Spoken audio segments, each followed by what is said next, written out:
Listo. Bien, entonces ya empezamos a grabar nuestra sesión de hoy.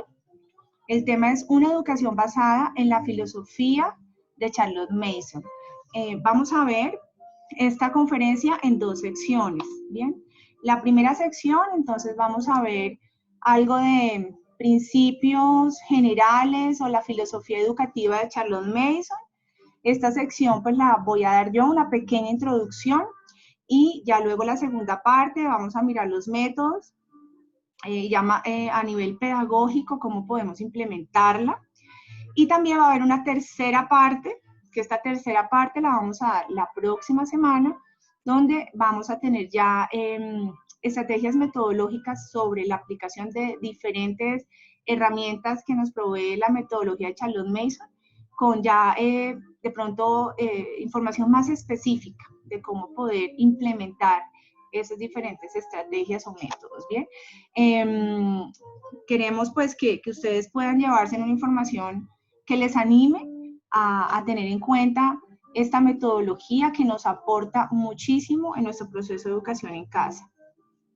Bien, entonces vamos a mirar algunos principios, como les comenté ahorita, ¿listo? Principios generales que se basan en los escritos de Charlotte Mason, y pues vamos a extraer algunas frases y vamos a reflexionar un poquito sobre ellas, porque independientemente de que apliquemos o no la filosofía o el método al 100% o al 50% o solamente algunas cosas, independientemente de esta decisión, estos principios nos sirven para tener en cuenta en cada día que nosotros estamos en esta labor de la educación en casa, independientemente del programa o el sistema que usemos, podamos aplicarlos, podamos recordarlos y es también como una renovación de nuestro pensamiento y de los paradigmas también que existen frente a la educación. Entonces, lo primero que nos enseñaba Charlotte Mason es, ella decía que los niños aman aprender. De pronto esto puede sonar muy obvio, muy básico, ¿sí? Realmente hoy en día lo escuchamos mucho también, pero ella decía así: el conocimiento alimenta la mente, así como la comida alimenta el cuerpo. Un niño necesita de conocimiento igual que necesita de comida, de alimento. Realmente sabemos, los niños nacen con el amor para aprender, es una parte esencial de todo ser humano y pues es también una capacidad básica de todo ser humano, la necesidad de aprender. Desde el momento en que el niño sale del vientre de su madre, comienza un camino de gran aprendizaje, diferente por ejemplo a los animalitos que ellos salen del vientre de su madre y de pronto ellos ya se paran, ya saben succionar, saben caminar, saben andar, desplazarse. En los niños hay ciertas cosas que, bueno, tienen un conocimiento innato, pero hay otras que necesitan aprender. Y precisamente en el diseño de todo ser humano, el momento que nace es ese, es necesitar esa guía y ese conocimiento para poder empezar a desarrollar todas sus habilidades, todo su potencial como ser humano para poder desarrollarse y desempeñarse en la vida.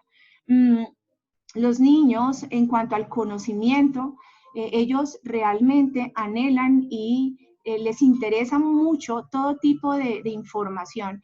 A esto en temas prácticos, por ejemplo, bueno, a veces pensamos todo lo contrario porque en un colegio muchas veces se daña y se afecta ese amor por el aprendizaje. Entonces, siempre se relaciona el aprendizaje con un libro de texto, con una tarea escolar, por ejemplo. ¿Sí? Entonces, al contrario, le decimos al niño, vamos a estudiar. El niño, ay, no, qué aburrido. Ay, no, qué pereza. Bueno, tal vez no hemos entendido bien lo que significa aprender y cómo nosotros podemos ser guías del aprendizaje de nuestros hijos para que nunca falle y falte ese amor por el aprendizaje, ¿sí? Pero realmente desde muy pequeñitos, y más las mamás homeschool que tienen niños pequeñitos, van a poder guiar y orientar de una manera muy, muy positiva el aprendizaje, ¿verdad? De sus hijos, para que nunca vayan a tener este tipo de inconvenientes. Los niños, por ejemplo, aman aprender de historia y de geografía, de tal vez ellos no comprenderán el concepto de historia, el concepto de geografía, pero ellos les interesaría mucho aprender de la ubicación de los países en el mundo, de cómo está conformado el mundo, cómo están desarrolladas la historia del mundo, que nosotros podamos comentarles y explicarles acerca de los pensamientos y de cómo otras personas también concibieron el conocimiento. Las humanidades, por ejemplo, también son apropiadas para los niños y a ellos les interesa mucho aprender de este tema. Del arte, por ejemplo, el arte es un tema que a los niños les llama muchísimo la atención porque pues desarrolla mucho la creatividad, ¿sí? Hay un amor por el conocimiento del arte también, de los estudios sociales, por ejemplo. Los niños también les interesa aprender de este tema de una manera muy natural, o sea, de cómo vivir en sociedad, reglas sociales, cómo está conformada la sociedad. Todos estos temas para un niño de manera natural le genera gran interés. Todo depende de la manera como nosotros le gestionemos ese conocimiento, le presentemos el conocimiento a un niño. Entre más vivencial sea, entre más adecuado a la realidad del niño, entre más significativo, pues obviamente más interés va a generar en él. Asimismo, Charles Mason hablaba de no solamente hoy la historia, la geografía, las ciencias. Las ciencias es un área que Charles Mason abarcaba ampliamente, porque para ella el contacto con las ciencias y con la naturaleza era parte fundamental del desarrollo de un niño. A través de las ciencias, el niño aprende un conocimiento que queda para toda la vida, ¿sí? Y vemos ese deseo del niño de conocer acerca de las ciencias, de cómo las plantas, los animales, el cuerpo humano. Esto es algo que es evidente en ellos en cuanto al interés que ellos pueden despertar por esos temas. También de la ética, por ejemplo, de la religión, del área espiritual. Todos los niños, así como necesitan o anhelan conocimiento en materias o en áreas específicas como las que hablamos ahora, también necesitan conocimiento en el área espiritual y alimento para su espíritu. Bien, otro de los principios que hablaba Charlotte Mason es: los niños necesitan un ambiente que apoye el aprendizaje. Ella decía literalmente, la educación es una atmósfera. Esto, pues, ¿qué significa? Está la reflexión basada en que la atmósfera está asociado, el concepto de atmósfera está asociado al aprendizaje, como el aire está asociado a sembrar vida. Sin el aire no se puede lograr el proceso natural de la germinación y el crecimiento. Sin una atmósfera que apoye el aprendizaje en el hogar, las ideas no pueden germinar ni crecer. La mente no puede desarrollar sus habilidades. Por eso es tan importante que la atmósfera que nosotros construimos para nuestros hijos en casa, para el aprendizaje en casa, sea una atmósfera, sea un ambiente que invite al aprendizaje, un ambiente que despierte el interés del niño en el aprendizaje. Esto ya lo habíamos hablado, por ejemplo, cuando hablamos de aprendizaje por proyectos, ¿verdad? También hablamos muy importante de cómo nosotros podemos construir unos espacios que generen esa motivación del niño por aprender. Bueno, pues Charles Mason lo habló muchos años atrás y es importante que nosotros tengamos esto en cuenta para que podamos aprovechar al máximo ese deseo de aprender de nuestros hijos y lo podamos desarrollar y potenciar de la mejor manera. Bueno, el tercer principio que hablaba Charlotte Mason dice: las ideas son el alimento natural de la mente. Bien, entonces en sus palabras dice: la mente de un niño toma o rechaza de acuerdo a su necesidad. Sea que tome o rechace, La mente está funcionando para su propio enriquecimiento. La mente, de hecho, se sostiene igual que el cuerpo. No se ha de medir o pesar, sino que es espiritual. Así que se sostiene de ideas espirituales. Charlotte Mason era pues una mujer creyente, todo lo relacionaba con ese conocimiento de Dios. Entonces, en este sentido, creemos que las ideas, lo que es el concepto de las ideas, estas se generan en la mente y se generan también a través de las palabras. Las palabras construyen el pensamiento y a través de las palabras es que se generan las ideas. Y sabemos que las palabras pues vienen del lenguaje, entonces por eso es tan importante que nosotros alimentemos el lenguaje con diferentes herramientas, con la oralidad, con la lectura, con la escritura, ¿sí? La narración. Hay diferentes estrategias para desarrollar el lenguaje. Pero entonces, si nosotros entendemos que tan importante que es desarrollar el lenguaje en nuestros hijos y estimularlo de diferentes formas, lo estamos haciendo para poder alimentar y que los niños puedan construir sus ideas, que asimismo se van generando conceptos acerca de las cosas. En la medida en que nosotros los orientemos y los guiemos, pues ellos van a tener conceptos claros acerca de la vida, acerca de cómo funcionar en el mundo. Entonces, necesitamos entender esto para nosotros también poder saber cómo guiar ese aprendizaje a nuestros niños. Las ideas son tan importantes que tienen consecuencias eternas a través de nuestras acciones, porque todo comienza, ¿sí?, con el lenguaje, las palabras, se van uniendo las palabras y entonces van conformando ideas, como veíamos en el bloque el bloque de color, los bloques de colores que vamos en la imagen anterior. Cada palabra, cada bloque tiene una palabra y forman una idea. Aquí, ¿qué dice? Dios es amor, confía en el Señor, la oración cambia las cosas, lee la Biblia todos los días. Cada palabra, unida con otras palabras, conforman ideas. Y estas ideas van conformando el pensamiento y también van modelando y van dirigiendo nuestras acciones, ¿sí? Porque las acciones, los actos que nosotros tenemos revelan y reflejan lo que hay en nuestra mente y en nuestro pensamiento. ¿Listo? Por eso sabemos de este principio bíblico que habla que en la lengua hay poder de vida y de muerte. Quienes la aman comerán de su fruto, porque el fruto es lo que se refleja, lo que revela, ¿verdad?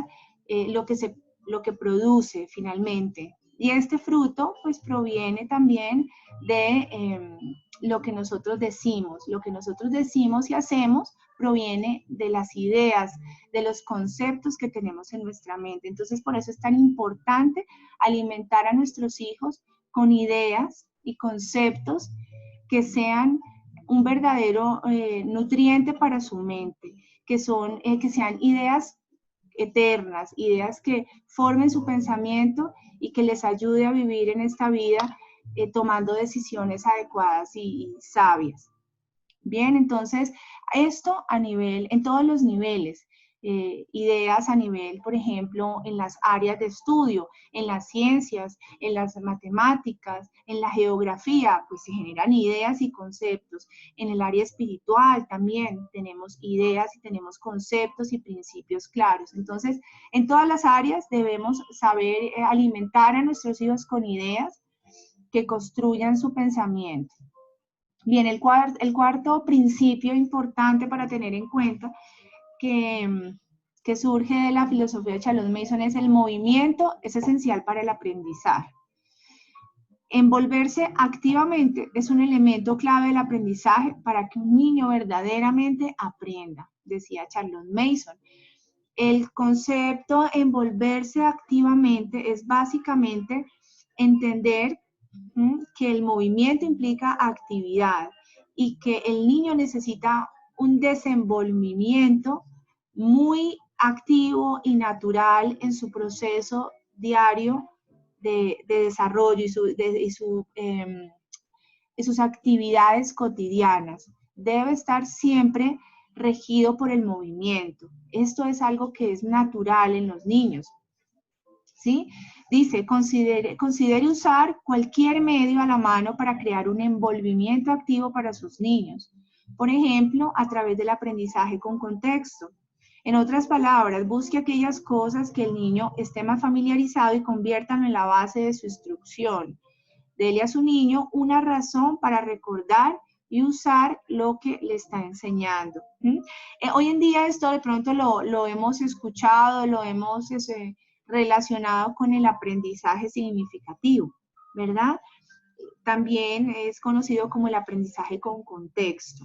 Es decir, tratar de que siempre cualquier conocimiento que le estemos dando al niño esté relacionado con una actividad cotidiana, esté relacionado con un hecho cotidiano, que el niño lo pueda ver la aplicación de ese conocimiento en su vida diaria y pueda realizarlo, pueda de manera práctica poder realizarlo y darse cuenta cómo se aplica ese conocimiento. Bien, entonces esto depende mucho de nuestra forma de dar y de presentar la información. Importante esto tenerlo en cuenta hoy en día porque ustedes saben y todos sabemos que en los colegios los niños tienen que estar sentados 45, una hora mínimo en cada jornada donde van a ver una materia. Y de hecho, el niño que se levanta, el niño que habla, el niño que se mueve, es el niño que es señalado. Muchas veces son estigmatizados los niños porque son hiperactivos cuando ellos naturalmente están haciendo algo que hace parte de su necesidad, de una necesidad básica de todo niño, que es el movimiento. Y de hecho el movimiento es necesario para el aprendizaje. Nosotros en algún momento también vimos con la capacitación de estilos de aprendizaje, de hecho, vimos que hay un estilo de aprendizaje que es el kinestésico, ¿sí? Que algunos niños necesitan mucho más el movimiento, todos los niños necesitan el movimiento para aprender, pero algunos niños lo necesitan especialmente más que otros.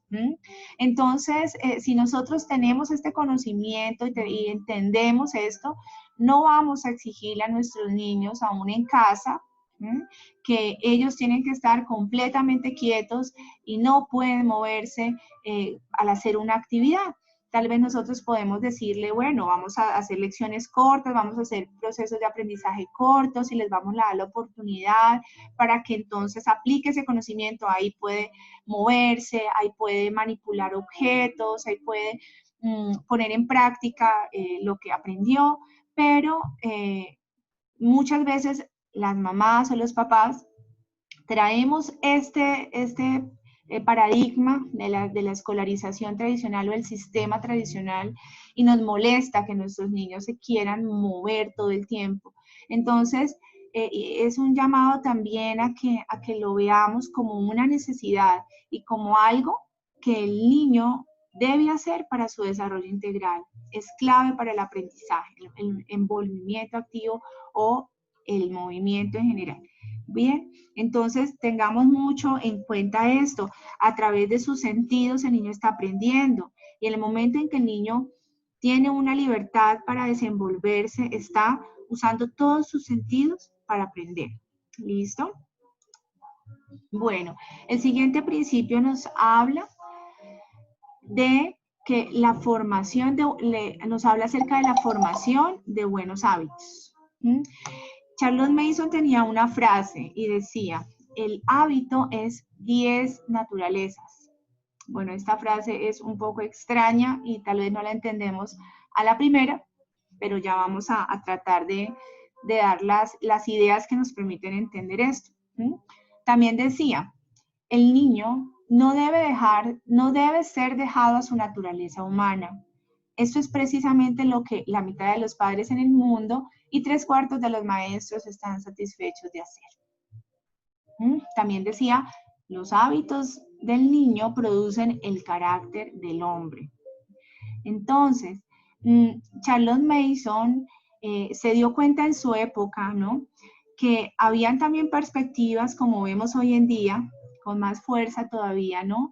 Que el niño hay que dejarlo ser, que él debe hacer lo que él quiera, que él es, de hecho, el maestro y nosotros somos sus aprendices. Estoy como replicando filosofías que por ahí a veces escuchamos, ¿sí?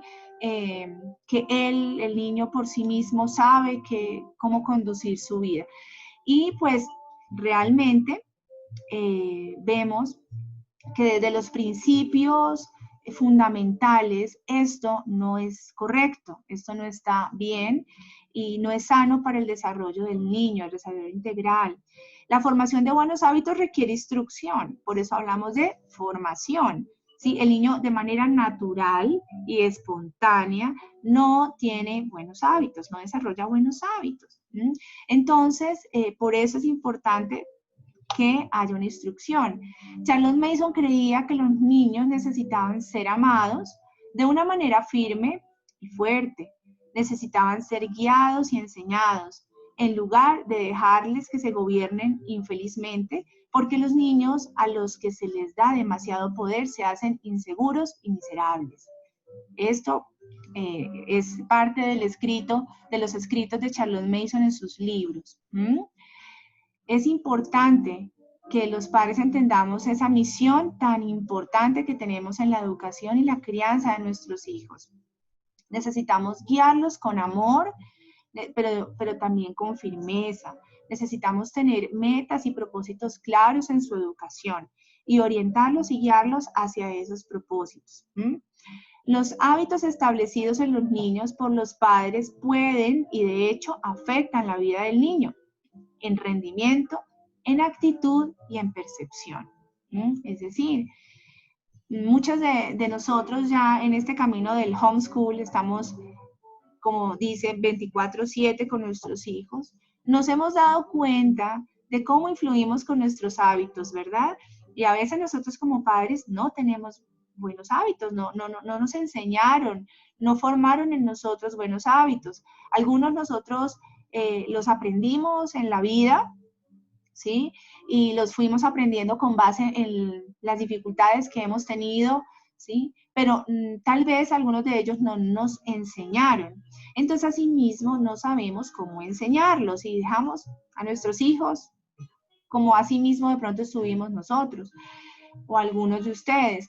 Pero en ese sentido nos hemos podido confrontar con nuestra propia realidad, ¿sí? Y cómo de pronto por nuestra falta de buenos hábitos, por nuestras debilidades en la formación de nuestro carácter, estamos afectando a nuestros hijos de manera positiva o negativa en estas tres áreas, en su rendimiento, ¿sí?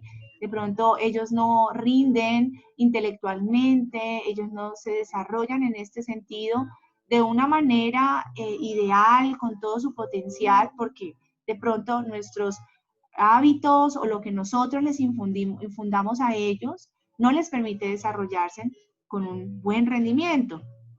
En actitud también vemos niños con actitudes negativas, con actitudes desafiantes, asimismo lo contrario, con actitudes nobles, con actitudes amables, ¿sí? Todo esto depende de cómo nosotros los hemos guiado y formado y los hábitos que les hemos inculcado.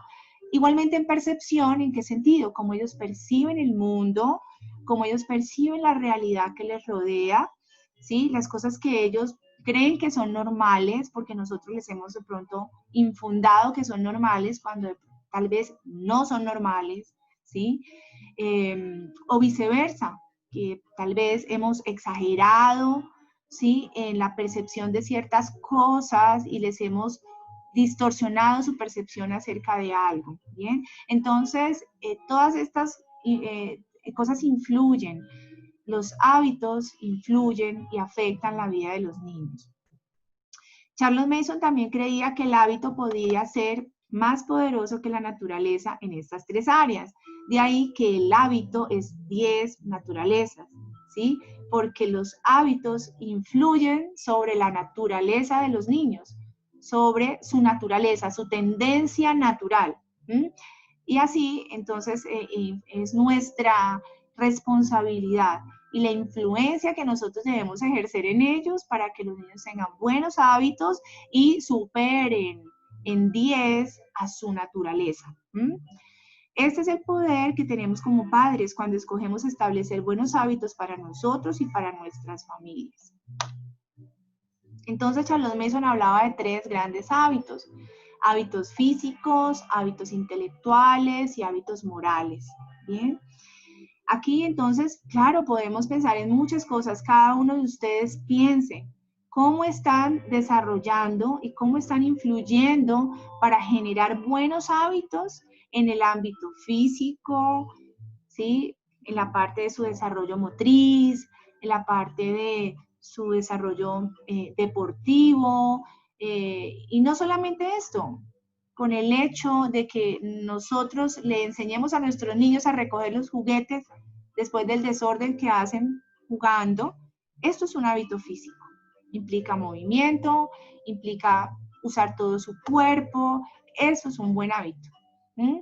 Los hábitos intelectuales, entonces aquí tenemos la lectura, la escritura, y de ahí en adelante la narración, el hablar, el expresarse, el organizar sus ideas y sus pensamientos, y luego puedan hablar y conversar sobre esto.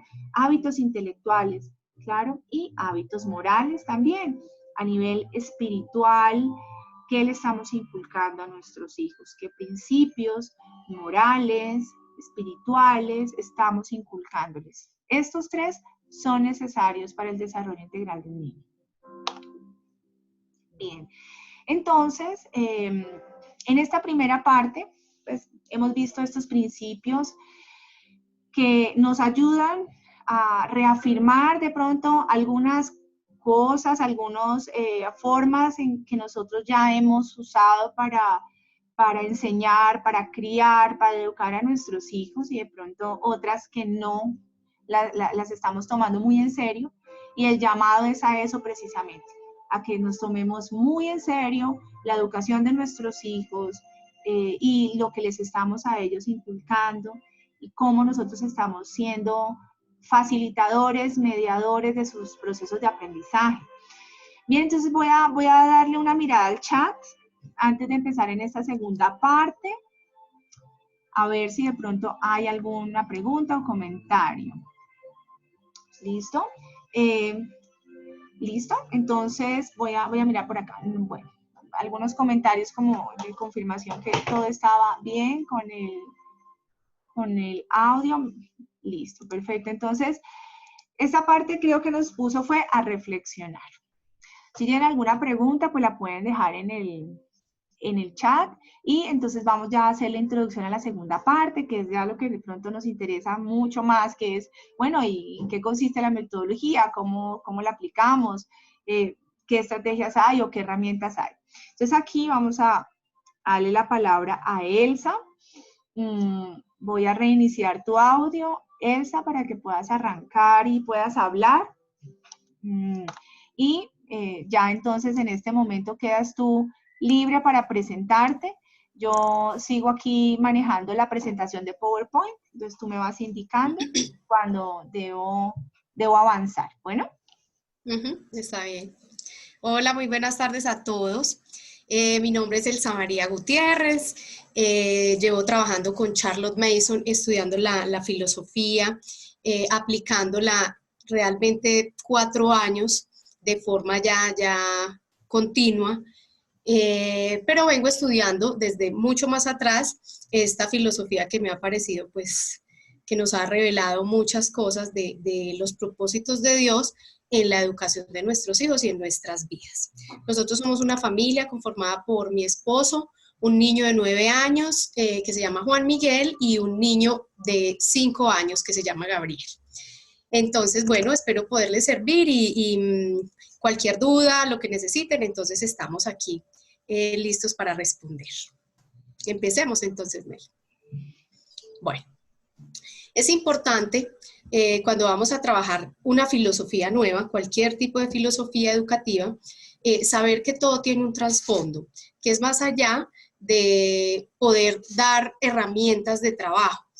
En este momento estamos necesitados, nosotros como creyentes y aún las personas que no son creyentes, necesitados de herramientas para educar. Sin embargo, tenemos muchísimas, ahorita podemos mirar muchos modelos educativos, entonces nos vamos por uno, por otro, pero no podemos tal vez enraizarnos en uno. Lo que pretendemos con Charlotte Mason es poder mostrar detrás de las aplicaciones de la parte práctica que hay una filosofía cristiana detrás y que todo tiene un porqué. ¿Sí? Entonces, el código educativo de Charlotte Mason, y por eso lo llamamos una filosofía educativa basada en los evangelios, es porque ella todo lo llevó y lo tomó de la palabra de Dios, ¿sí? Para aplicarlo a los niños pensando en los niños. Entonces, vemos cómo el código es no ofendáis, tomado de Mateo 18:6, que el término ofendáis es de tropezar, ¿sí? En la traducción habla, no ofendáis a alguno de estos pequeños que creen en mí. Mejor fuera que se le colgase del cuello una piedra de molino y asno y que se le hundiese en lo profundo del mar. Tenemos la segunda parte que dice, no menospreciéis. Entonces dice, mirad que no menospreciéis a uno de estos pequeños, porque os digo que sus ángeles en los cielos siempre ven el rostro de mi Padre que está en los cielos. Y la última parte es, no impidáis. Pero Jesús dijo, dejad a los niños venir a mí y no se lo impidáis, porque de tales es el reino de los cielos. Este código educativo es para nosotros, para los que dirigimos a nuestros niños, para los padres, en este caso, nosotros que hemos tomado la responsabilidad de la educación de ellos, tenerlo siempre presente. Charlotte Mason pensaba que este código era fundamental en las maestras que enseñaban en sus escuelas, ¿sí? Ellas debían saber el respeto y la honra que Dios tiene por los niños. Entonces podemos seguir con la siguiente diapositiva. Vamos. Ok. A mí lo que queríamos, o con Melissa habíamos hablado, era de poder enseñarles a ustedes la parte como las herramientas, ¿cierto? Que podemos utilizar para trabajar la filosofía de Charlotte Mason. Vamos a tratarlas, aunque hay mucha profundidad dentro de cada una, vamos a tener una siguiente sesión por si tal vez queramos profundizar dentro de ellas.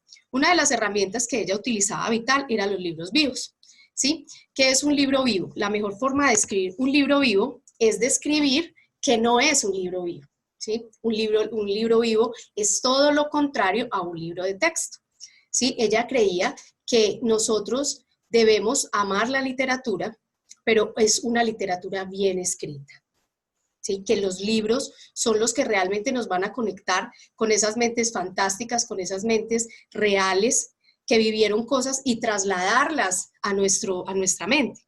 Ella hablaba, nos enseñaba acerca de trabajar de mente a mente, ¿sí? Sin la intervención de un adulto que está moderando, sino que el niño mismo pueda, dentro de la lectura, él estar conectado con ese autor de ese libro, ¿sí? Donde va a mostrarle todo qué era el pensamiento original del autor, cuál era el contexto, cómo vivían, y realmente esa lectura se vuelve parte del niño, por eso se llaman lecturas o libros vivos, porque hacen parte ya de la vida del niño. No son libros simplemente donde hay un pedacito de unos datos, pero no dejan al niño soñar, no le permiten conectarse, sino que simplemente son datos en su mente que se van sumando. Entonces ese es el término, como la forma más fácil de poder entender qué es un libro vivo. Yo al final voy a mostrarles unos ejemplos de libros vivos para que tengamos como un poquito más de entendimiento. Es importante el toque original del libro, que distingue el libro de otro libro, que uno diga, entonces estoy leyendo a Shakespeare y sabemos todos quién es Shakespeare, que tiene su sello, tiene su calidad y tiene su forma de escribir. Sigamos.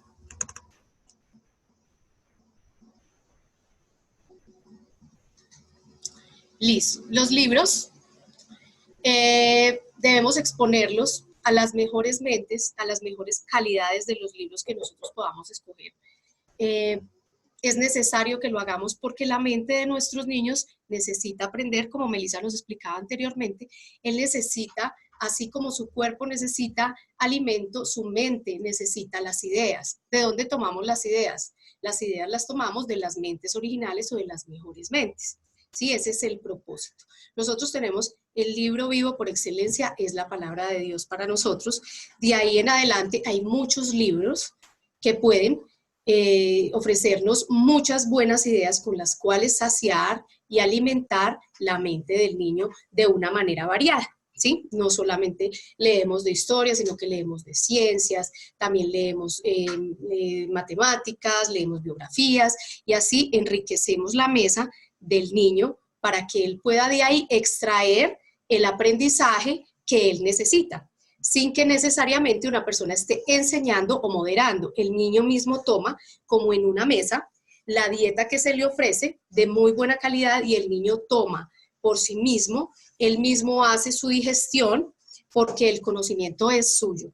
¿Sí? El conocimiento no es de quien lo imparte, sino que pertenece al niño. La otra persona es un facilitador, es la persona que acompaña y que está como una autoridad observando, pero finalmente el niño recibe lo que él necesita. Ese es como el concepto más claro de un libro vivo. Seguimos. ¿Seguimos? Bueno, otra herramienta poderosa que tenemos es la narración. Cuando nosotros narramos, o sea, lo que se pretende con la narración es trabajar muchas de las cosas que en una escuela tradicional se trabajaría, ¿cierto? Que tendría que hacer el niño muchas cosas que nosotros, haciendo solo un tiempo corto de narración, podríamos lograr. Entonces se trata de una sola lectura. ¿Sí? Puede ser de un párrafo, puede ser de un capítulo según el grado de desarrollo que tenga la mente del niño. Entonces al niño se le lee una sola vez. Estamos hablando de los hábitos de la mente, de los que Melissa ahorita nos estaba hablando, que pertenecerían a los hábitos mentales, ¿sí? Que es la concentración, donde a él se le ofrece una vez, una sola lectura, no se le repite, no se le dan chances, porque la mente empezaría a acostumbrarse a su segunda y a su tercera vez, por lo tanto no estaríamos trabajando el hábito de la atención correctamente. Entonces es una sola lectura y el niño se enseña a que siempre a una sola lectura hay que atender. ¿Sí? Entonces se le lee y el niño luego empieza a evocar, porque nosotros lo que verdaderamente aprendemos es lo que podemos contar, es lo que podemos enseñar. Si nosotros no lo podemos contar, no lo podemos enseñar, fue porque realmente no lo aprendimos. Entonces la narración evoca todos esos poderes, ¿sí? Entonces evoca la atención, la asimilación, la retención, la capacidad de reproducir lo que yo acabo de escuchar, ¿sí? No es un resumen, no es que el niño va a inventarle el fin, es exactamente lo que se le leyó, que él lo reproduzca con sus propias palabras. Es un ejercicio muy hermoso, porque podemos ver como la genialidad de los niños, cómo ellos empiezan a sacar un lenguaje que a veces nosotros ni siquiera sospechábamos que tenían. Entonces es un ejercicio muy bonito y el niño se acostumbra, ¿cierto? Aquí toda la lectura va con una narración y en ese ejercicio, que no demora, puede demorar más de 15 minutos en algunos casos, está haciendo demasiado trabajo su mente de una manera sencilla y que al niño le agrada. ¿Sí? Esa es la parte como de la narración. ¿Seguimos? Bueno, entonces aquí en la diapositiva podemos ver los niños y dice: una sola leída seguida de la narración demanda una atención absoluta. Y esos son los poderes que Charles Mason, y dentro de la filosofía de Charles Mason, buscamos desarrollar en los niños, ¿sí? Que sea una atención. Si el niño atendió 15 minutos, tienen que ser los mejores 15 minutos. A veces la cantidad no es lo mejor, es mucho mejor para la mente un espacio pequeño en una atención completa que empezar a rogarle al niño que mire, que repita, que vuelva y dígame que el niño no entendí. Eso no funciona. Empezar cuando el papá empieza a dar la enseñanza acerca de lo que se leyó y el resumen, entonces ahí estaríamos empezando a faltar al código educativo, porque estamos empezando a menospreciar la mente del niño. Dios creó al niño con una capacidad increíble, ¿sí? El niño cuando nace, el niño nace completo. Lo que pasa es que nace inmaduro. Podemos ver un bebé, cuando el bebé nace, el bebé está completo. Tiene sus manitos, sus piernitas, tiene todo lo que él necesita. Solo que necesita cuidado para poderse desarrollar. Lo que nosotros ofrecemos al niño es esa oportunidad, ese cuidado, le sostenemos, le ayudamos, pero el niño tiene todo el potencial de desarrollar la mente que Dios le dio. Por lo tanto, no se le menosprecia su mente cuando le estamos menospreciando la mente cuando nosotros decidimos aguarle el conocimiento o darle nuestro resumen, ¿sí? Hay que permitir que el niño lo piense, lo razone y tal vez en una pregunta, al final uno pueda detectar que el niño no entendió algo y podamos ayudarle, ¿sí? Pero sin interrumpir la narración y teniendo claro que la narración se necesita según las lecciones, según la edad del niño. Charlotte Mason hablaba, lo vamos a ver un poquito más adelante también, de las lecciones cortas, ¿sí? De que al niño se le lee en un espacio de tiempo muy corto, pero es suficiente si él está desarrollando el ejercicio de la atención correctamente. Sigamos. Bueno, aquí vamos a las lecciones cortas. Charlotte Mason, cuando uno mirara un currículo que ofrece Charlotte Mason, podía haber 13 materias en una mañana, y uno diría 13, 14 materias diferentes, ¿cómo podríamos nosotros llegar a tanto? Ella, según las investigaciones y su estudio filosófico y todo el estudio que ella realizó de la plasticidad del cerebro y de las capacidades que el niño tenía para aprender, se dio cuenta de que el niño no se cansaba necesariamente por tener distintas lecciones o distintos temas. Él se cansaba del espacio largo de tiempo. Entonces, es necesario que nosotros tengamos con los niños unas lecciones cortas, 10 minutos, 15 minutos, y el niño no se cansa. O sea, el niño lo hace el ejercicio que tiene que hacer, y rápido pasa y cambia la mente nuevamente a otro ejercicio, y en ese cambio, ¿sí?, hay un descanso de la voluntad, y en ese descanso el cerebro funciona mejor y la capacidad del niño va más. Entonces uno puede tener varias lecciones con lecciones cortas en una sola mañana. Entonces esa es la parte de las lecciones cortas. Seguimos. Bueno, ahora las tardes libres. Charlotte Mason siempre habló que por eso Charlotte Mason es un equilibrio tan claro de entender que el niño aprende por sí mismo y aprende en libertad y aprende de las cosas de la vida. Elisa ahorita nos estaba hablando acerca del movimiento. Realmente el niño, lo que promovía Charlotte Mason era que el niño debe aprender en el ambiente real, ¿sí? Debe tener una disciplina, su mente debe ser ejercitada en muchas virtudes, debe estar lista para atender, debe estar lista para muchas cosas en los ejercicios que hacemos con ellos, en el estudio en la mañana, y en la tarde dice que deberían los niños ser libres de explorar, de jugar lo que ellos quieran jugar, de hacer las manualidades que ellos quieran hacer, o para sumergirse en la lectura, ¿sí? Pero el niño ya en la tarde debe tener toda esa libertad para que sea niño, para que juegue, para que haga todas las cosas que él desee. Entonces, como podemos ver, es una dieta completa, no es una dieta que está diciendo el niño solamente juega, el niño solamente desarrolla cosas que él quiera, sino que se le ofrece una dieta completa. Sí hay cosas que él quiere, que se pueden desarrollar y podemos trabajarlas en las tardes, pero también tenemos lo que el niño debe alimentarse, alimentar su mente, crear esa dieta intelectual que el niño va a necesitar para poder elegir en la vida. ¿Sí? La única forma que nos puede dar libertad de poder elegir qué quiero ser, quién soy, qué voy a hacer, es cuando tenemos conocimiento. Y ese conocimiento debe ser entrenado y debe ser trabajado en las horas y en los tiempos que nosotros tenemos preparados para ellos. ¿Listo, Meli? Bueno, otra herramienta del aprendizaje. Esta es una parte pues esencial, a mí me parece hermosa, me parece inspiradora. Ya hemos compartido con Melissa gran parte de la revelación que para nosotros ha sido trabajar los diarios de la naturaleza.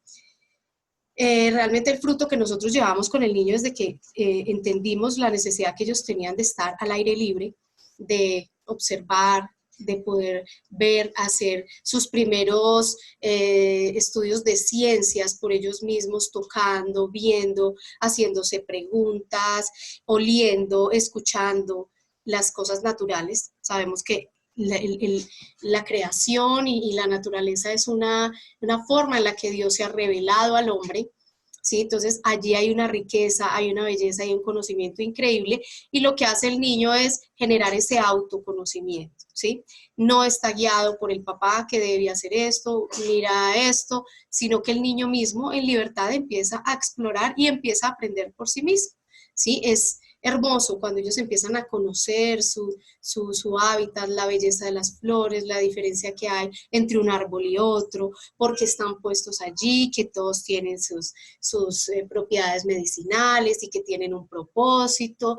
Entonces empiezan ellos a amar la naturaleza, que los acerca a su creador, ¿sí? No amando solo la naturaleza porque sí, sino al creador de esas bellezas y de esa belleza y hermosura que hay en la naturaleza. También trabajamos, o sea, lo que hacemos es exponerlos mucho tiempo, y cuando ellos tienen una motivación o un interés particular por un ave, por una planta, por una hojita que va a explorar, entonces podemos empezar a pintarla.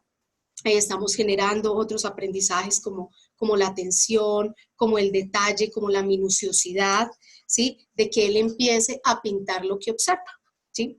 Vio el ave, entonces él va a pintar esa ave lo mejor que él puede hacerlo en un hábito que se llama ejecución perfecta, lo mejor que yo puedo hacer con mis capacidades.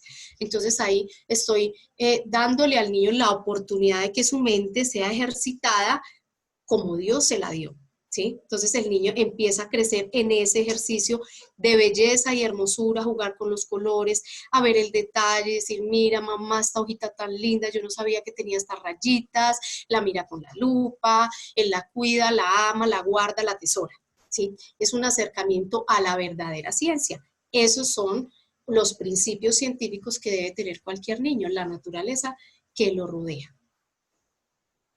¿Seguimos?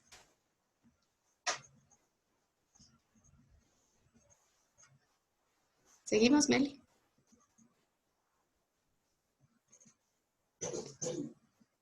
Ya está la siguiente. Listo. Bueno, el estudio de la naturaleza es una materia que debemos acercarnos con gran reverencia, porque lidiar con aves, animales, flores y todas las formas de vida natural estamos tal vez más cerca del creador que en cualquier otra rama de la ciencia. Y no es el mundo natural una de las grandes pruebas de que Dios existe. Es hermoso poder saber esto, cómo la naturaleza nos va acercando, y es muy bonito porque nuestra experiencia como familia ha sido de que no solo ha sido el niño el que se ha acercado, sino que nos ha llevado a nosotros a maravillarnos igualmente de un atardecer, poder mirarlo, observarlo, mirar las nubes y decir cómo vamos a pintar esa nube, mírale el detalle, mírale la forma, mira qué belleza, mira hoy cómo está el cielo, mira que hoy está más frío, hoy está más caliente, a qué horas amaneció hoy, ¿cierto? Todos esos detalles que en la vida nosotros nos vamos perdiendo, ¿cierto? A veces salimos a la calle y no sabemos cómo estaba el cielo, no sabemos en qué fase de la luna estamos. Entonces eso hace que nosotros nos asentemos como en una realidad, y esa realidad nos acerca más a la gratitud y nos acerca más a la piedad, porque estar siendo conscientes de toda la belleza que alrededor nosotros tenemos, esa es en esencia la verdadera educación, ¿sí? Porque no es una educación estética o desde afuera, sino que es desde nuestro corazón, o sea, es desde nuestro espíritu que estamos empezando a desarrollar todos esos sentidos espirituales para ser perceptivos a lo que primero Dios nos dejó para ser el principio del conocimiento, y nos dejó la naturaleza como esa muestra para que nos interesemos y lo conozcamos a Él. ¿Listo, Meli? Vamos. Bueno. Esta es una de las partes que en un tiempo, cuando yo lo leí por primera vez, me pareció como un término muy extraño, pero es una maravilla. Realmente, Charles Mason enseñaba que de alguna manera nadie puede enseñar a otro, ¿sí? La educación le pertenece al niño, la educación me pertenece a mí. O sea, la evidencia de eso está en que finalmente yo aprendo lo que más me gusta, lo que yo deseo, y nadie puede, por más que se siente, a imponer algo que no sale dentro de mí. De pronto puede ser una enseñanza, una memorización, pero la verdadera educación nace desde adentro del niño. Entonces nosotros llevamos al niño en todos estos procesos de que ellos generen hábitos morales, hábitos mentales, hábitos espirituales, con la finalidad de que ellos puedan ser entrenados y ellos luego por sí mismos todas estas herramientas las apliquen y puedan llegar al conocimiento por sí mismos, ¿sí? Mientras tanto, nosotros los ayudamos en ese entrenamiento. La inactividad magistral habla mucho y tiene mucho que ver con la desescolarización de la mente, porque hemos creído que la única forma de enseñar es el personaje principal en la enseñanza es el maestro.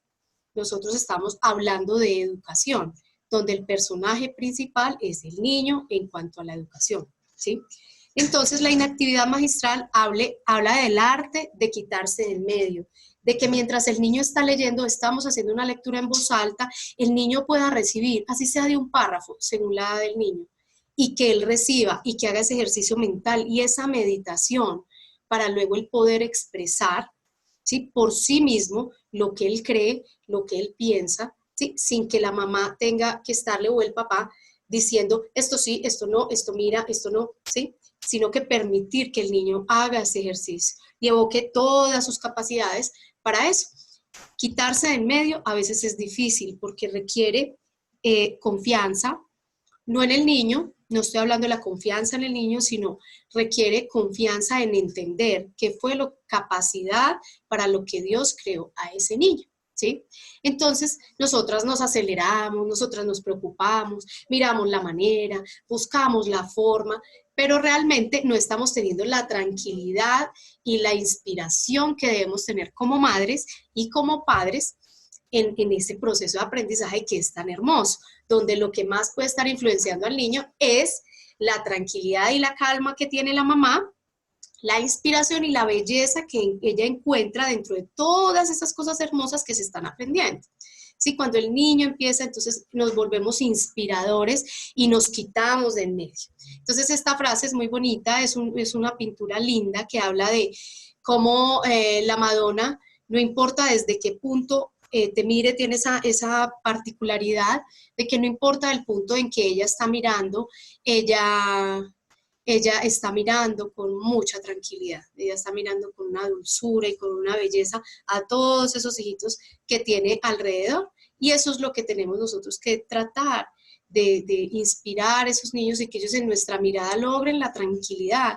No importa que ahorita no podemos explicar todo, no importa que de momento no sabemos todo, pero Dios nos ha dado unas capacidades y podemos buscar, podemos investigar, nos ha dado creatividad, capacidades, y juntos lo vamos a lograr. Entonces el arte de quitarse de medio, de creer que si yo no enseño el niño no va a aprender, que si yo no estoy en medio el niño no puede, entonces es una concepción errada de quién es el niño y para qué fue creado y cuáles son las capacidades que Dios le dio. Entonces menospreciamos su mente, creemos que todo responde en nosotros, y hay una parte muy importante de la filosofía que es los rangos de autoridad que Dios nos ha dado. Realmente el maestro único y absoluto es el Espíritu Santo.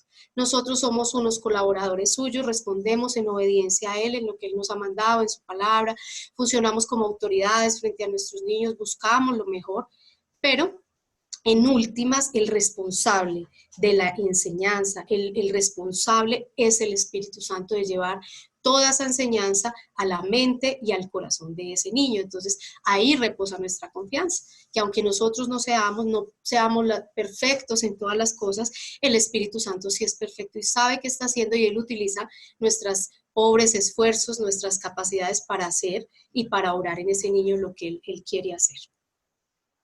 Vamos, seguimos, Mel. Entonces, es como un mensaje a las mamás, sobre todo que nos cargamos y muchas veces pues, nos angustiamos y nos preocupamos tanto. Dice, si las madres pudieran aprender así, hacer para sí mismas lo que hacen para sus hijos cuando estos están sobreestimulados, tendríamos hogares más felices. Dejemos salir a mami a jugar. O sea, mami también necesita descansar. ¿Sí? La mamá, cuando nosotros estamos con los niños en casa y se vuelven que ya no podemos, nosotros decimos, vamos el niño salga a jugar porque no quiere atender, no quiere, déjelo jugar, o sea, que él se aparte un rato, despeje su mente. La mami también y el papá en su defecto tiene esa necesidad de también en algún momento decir, mamá necesita jugar, necesita tomarse un café, necesita respirar, porque realmente la labor de educar en casa es para gente muy valiente y no es fácil, para nada es fácil. ¿Listo, Meli?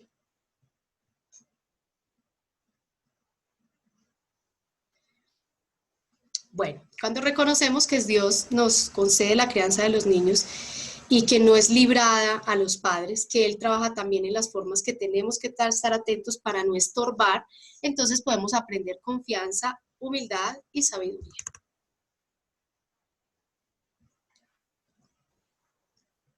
Bueno, tenemos otras herramientas que son poderosas, realmente son muy sencillas de llevar cuando entendemos la filosofía y el porqué de cada cosa que se hace. Esto no está deliberado, es un sistema que fue probado durante 30 años siendo muy exitoso, ¿sí? Que es la educación clásica como la vivió Charlotte Mason en el siglo XIX.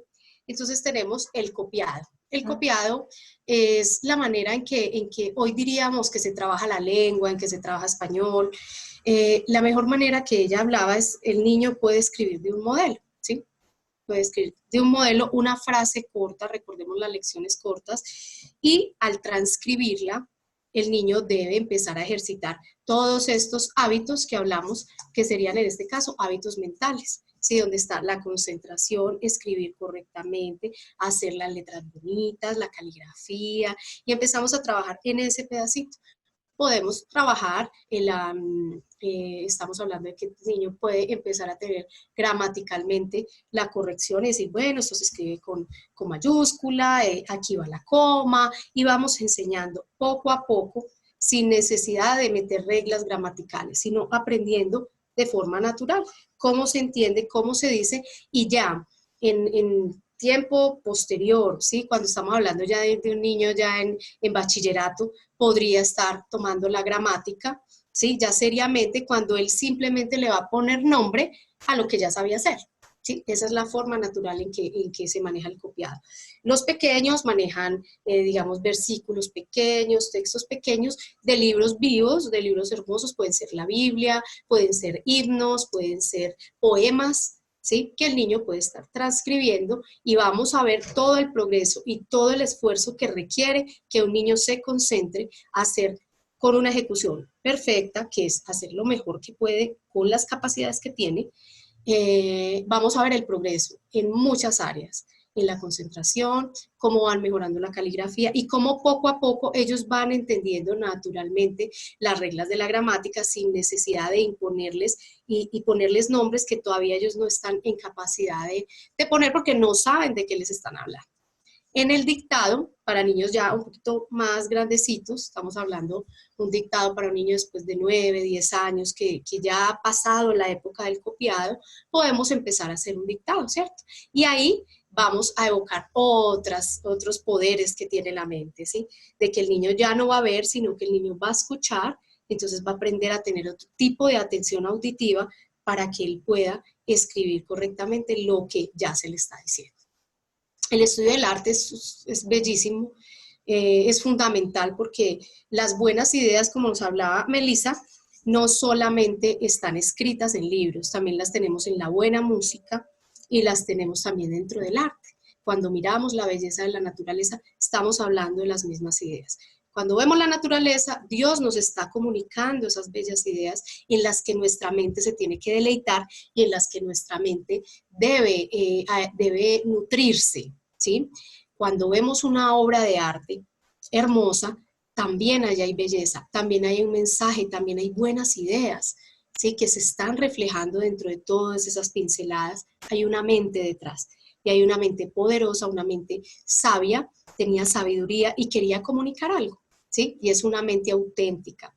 Cuando vemos el estudio del arte es un estudio muy sencillo, de podemos admirar, ver una obra de arte clásica, y poder empezar a comprenderla y ver detrás qué hay, qué estamos viendo al fondo, en esa obra qué estaría pensando el autor, esa obra él estaría triste, estaría contento. Podemos buscar la biografía de ese mismo pintor, decir dónde estaba, cómo te parece el lugar, sería que es una pintura con fondo. Luego vamos a ir aprendiendo posteriormente un poco de arte y vamos a ir sumergiéndonos en eso. Podemos, en el estudio del arte, Charlotte Mason lo que hablaba era exponer al niño a una buena pintura, y después de tenerlo expuesto por un tiempo, quitarle esa pintura y decirle, ¿qué viste? ¿Sí? Entonces ahí evocamos nuevamente la atención y nuevamente el niño empieza a hacer un ejercicio de narración. Como vemos, no es una clase, son simplemente cosas que se van haciendo en el transcurso del tiempo, pero que pesan mucho y que a la larga van a generar mejores resultados que tener un niño sentado obligadamente haciendo tareas que tal vez no desarrollan tan eficazmente los poderes y las capacidades que Dios le dio a ese niño. Vemos las manualidades, la parte manual es fundamental, el desarrollo de ojo-mano, todo ese trabajo para ella era fundamental, siempre y cuando teniendo siempre en cuenta que las manualidades que se hagan sean cosas útiles, que sirvan para la vida en la casa, que sirvan para ponerse, que sirvan, que tengan una utilidad y no solamente sea una acumulación de más cosas que ya tenemos en la casa, los homeschool. Entonces, las manualidades son muy importantes y es una forma de manifestar el niño también las buenas ideas y todo lo que él viene absorbiendo.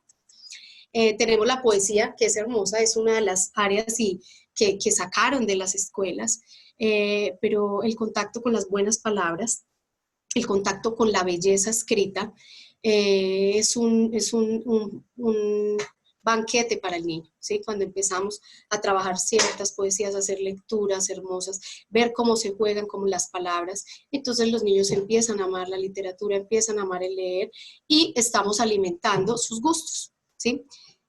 Porque hoy muchos niños gustan de música como la que escuchan en el mundo, ¿cierto?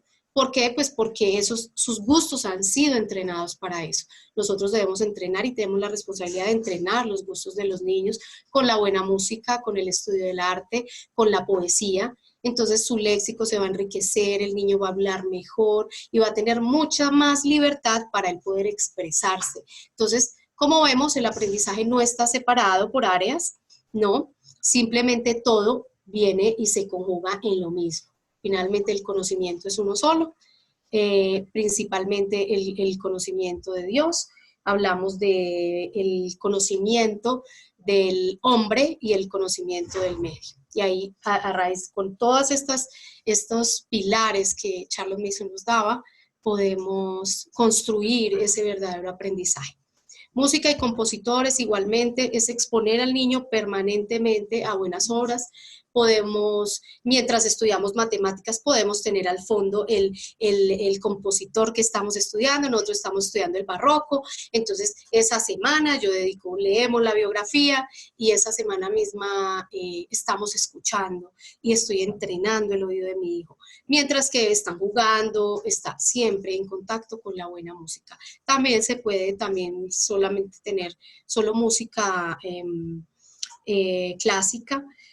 Podemos también trabajar ritmos colombianos, podemos trabajar muchas cosas que tienen belleza y que son parte de nuestras raíces, pero siempre teniendo la claridad de que sea música bella. O sea, que sea música bella, música que enriquezca el espíritu, que enriquezca y me genere una atmósfera, ¿cierto?, de tranquilidad, que me genere una atmósfera donde el niño está alimentando sus gustos, está alimentando su mente, aún mientras está escuchando una buena música. ¿Seguimos? Bueno, entonces aquí vamos a mirar vida práctica. Yo tengo este cuadrito en mi casa, lo tengo colgadito al lado de la mesita del niño, del escritorio del niño, y dice, porque Jehová da la sabiduría y de su boca viene el conocimiento y la inteligencia. Esa frase es hermosa, ese versículo de Proverbios para el niño, pero también para el padre. ¿Sí? Para que nosotros siempre entendamos que nosotros no somos los dueños del conocimiento, nosotros no somos los portadores como en la escuela tradicional se ha hecho, sino que nosotros simplemente manifestamos la gloria de Dios y somos usados por Él, ¿cierto? Él le plació utilizar estos vasos frágiles para, a través de nosotros, llevar a esos niños el conocimiento y la inteligencia, pero toda la gloria en últimas es para el Señor, porque nosotros no somos los poseedores. Entonces vemos cómo la filosofía, es mejor tratarla como filosofía, de Charles Mason nos lleva a una unidad con la palabra de Dios, donde nos lleva esa humildad a nosotros como padres, como los que estamos a cargo de nuestros hijos, porque sabemos que aunque hablamos con el niño, ellos saben también que nosotros tenemos una sugestión a Dios y eso nos pone a todos como seres humanos en iguales condiciones, solo que Dios a mí me está dando una misión de ser responsable de este niño y a este niño le está dando otra misión muy distinta y ambos tenemos que responder, pero no porque yo sepa más, o sea, mi hijo sabe que yo no soy quien más sabe, ¿sí? Sino que el Espíritu Santo nos ha dotado y nos ha puesto en posiciones diferentes a las que debemos responder. Entonces allí no hay orgullo, ahí no hay soberbia y ahí el niño tiene total libertad de comunicarse conmigo, de aprender juntos y hay una unidad más linda entre la familia. ¿Seguimos, Meli? Bueno, este es el lema. Es un lema que los niños tienen y que es el lema de Charles Mason, ¿sí? Entonces voy a leerlo, es muy claro, es algo que mi hijo, yo lo puse a leer y que estuviera de acuerdo y lo puse hasta a firmar, me acuerdo, y el pequeñito que no escribe, entonces él puso la huella ahí también. Entonces es la forma en que el niño debe ser enseñado y él debe saber que tiene una responsabilidad frente a lo que estamos haciendo, ¿sí? Entonces soy un hijo de Dios, un regalo para mis padres, para mi iglesia y mi país, soy una persona de gran valor porque Dios me ha hecho. Puedo hacer todas las cosas en Cristo que me fortalece, Dios me ha hecho capaz de hacer todo lo que Él requiere de mí. ¿Sí? Si Dios requiere de mí algo, Dios va a conceder el poder a ese niño para que lo haga. Debo cumplir con mi deber de obedecer a Dios y de respetar a mis padres y a quien tenga autoridad sobre mí para estar al servicio de los demás, mantenerme saludable con la comida, el descanso adecuado para que mi cuerpo esté listo para servir. Lo haré, es una determinación que el niño toma y debe tener clara todos los días. Determino mantener una vigilancia sobre mis pensamientos y elegir lo que es correcto, incluso si es lo que no quiero. ¿Sí? Ese es un reto y creo que esto diferencia la metodología de Charles Mason de muchas metodologías que hoy en día hay. Esto la hace única, de que el niño tiene la responsabilidad delante de Dios de aprender y de obedecer y de sujetarse a sus padres. Seguimos, Mel. Bueno, acá ya quiero mostrarle foticos, más o menos como para que vean en la realidad cómo trabajamos nosotros. Acá tenemos a mi hijito Gabriel, pequeñito, el otro es Juan Miguel. Estamos en un ecoparque que visitamos regularmente, vamos a otros, pero ese lo tenemos como el patio de nuestra casa. Entonces allí hemos visto cosas maravillosas, hemos jugado con la lluvia, hemos trepado árboles, se han encontrado animales de todas las clases, se han enamorado de las aves. Ha sido precioso poder compartir este tiempo con mis hijos allí. Creo que yo soy la primera bendecida al llevar esta filosofía porque es algo familiar, ¿sí? Donde la mamá realmente está y el padre están más involucrados y comprometidos que en cualquier otra metodología que se pueda llevar. Incluso podemos ver aquí foticos de las pinturas que ellos han hecho, que se enamoran de una ave, la observan, la miran, la investigan, buscan su ficha técnica y hacen su pintura. ¿Sí? Entonces Al principio empezamos con hojitas, ahora les voy a mostrar unos cuadernitos, unas cositas, y luego hemos ido creciendo mucho en la pintura de manera natural, solo desarrollando la observación y la ejecución perfecta, ¿sí? La minuciosidad de poder dibujar lo que estamos viendo, no lo que yo quiero dibujar, no es creatividad, es la capacidad de plasmar allí lo que estoy observando. Entonces, estas son unas foticos de diarios de la naturaleza. Seguimos. Ok, matemáticas vivenciales totalmente en la vida real. Hemos hecho regletas, hemos trabajado con los colores, jugamos con carros, con cintas, con lanas. Lo ideal es comprender los principios que nos ofrece la vida real, la vida natural. Ya luego los conceptos, los signos, las sumas van a venir con el tiempo en una aplicación también de la vida real. Utilizamos algunos materiales, como Juan Miguel, el más grande, que nos ayudan, pero el acercamiento que se ha tenido ha sido a través de biografías, ha sido a través de ver la necesidad de cómo las matemáticas están en todo, están en la naturaleza, están en los árboles, hay patrones increíbles. Entonces, ¿cómo vamos acercando a los niños a esa belleza que también nos acerca a Dios? Porque podemos encontrar en la Biblia, está llena de matemáticas, la vida real está llena de matemáticas, y es inspirar a los niños a encontrar y a deleitarse en esa belleza. Entonces aquí tenemos a Juan Miguel y a Gabriel haciendo matemáticas sin darse cuenta. Apreciación artística. Entonces, lo que les explicaba ahorita, podemos con los niños observar una buena pintura y vamos a plasmarla y vamos a tratar de verla. ¿Quién es el autor? Y vamos a empezar a ver detrás de ella. ¿Sí? Tenemos a Juan Miguel haciendo aquí obras de arte, lo exponemos a muy buenas obras, a las mejores, no le tenemos miedo a que estemos yéndonos a... es que eso es muy grande para el niño, ¿sí? Es que esa pintura es demasiado grande. No, no es grande para el niño. Tal vez él no la pinte igual, ¿sí? Puede que él no lo haga, puede que él haga sus rayones, porque está en esa etapa y hasta ahí da su capacidad. Pero si él está dando lo máximo de su capacidad, es una pintura que vale la pena, ¿sí? Porque estamos trabajando el carácter del niño.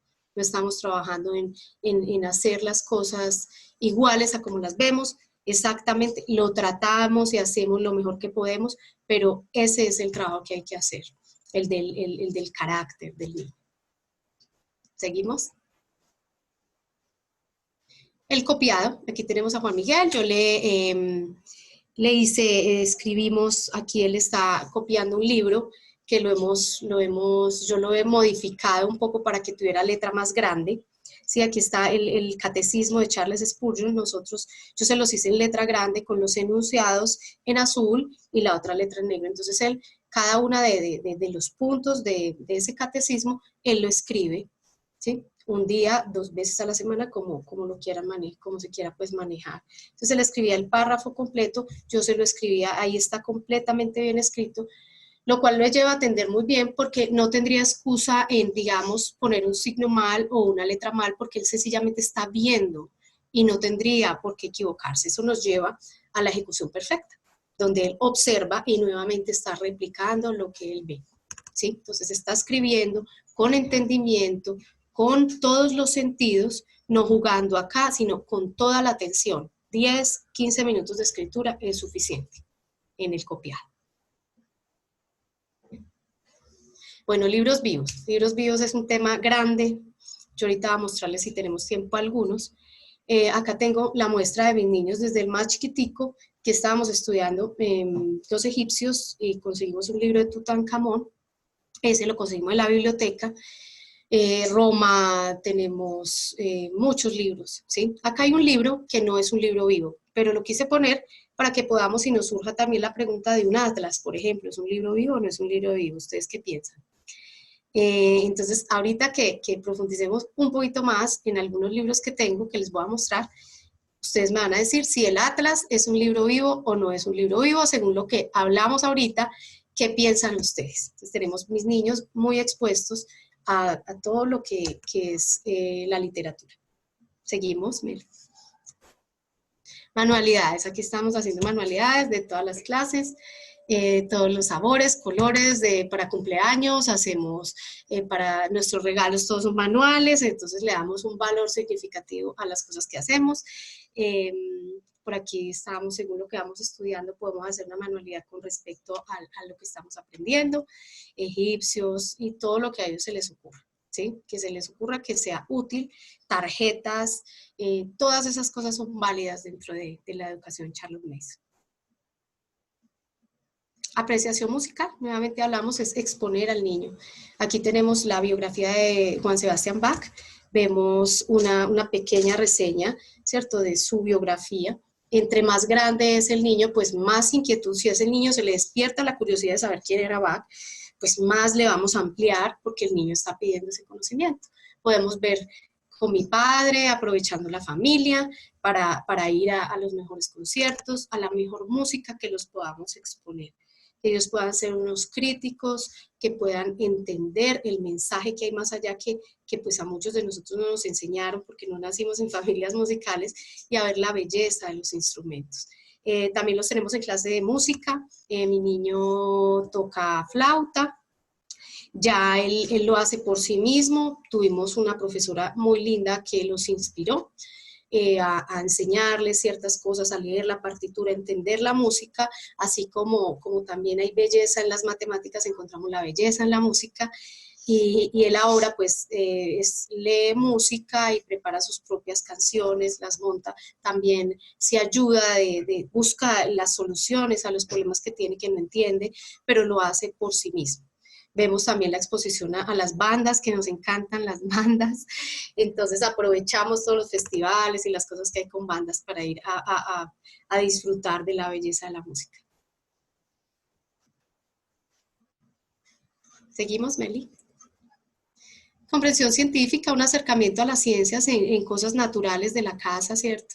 Poder entender la condensación, entender las cosas simplemente poniendo una bolsa con agua en la ventana, y por qué el agua y el aceite, cosas que ellos ven cotidianamente, que no los estamos llevando a más allá.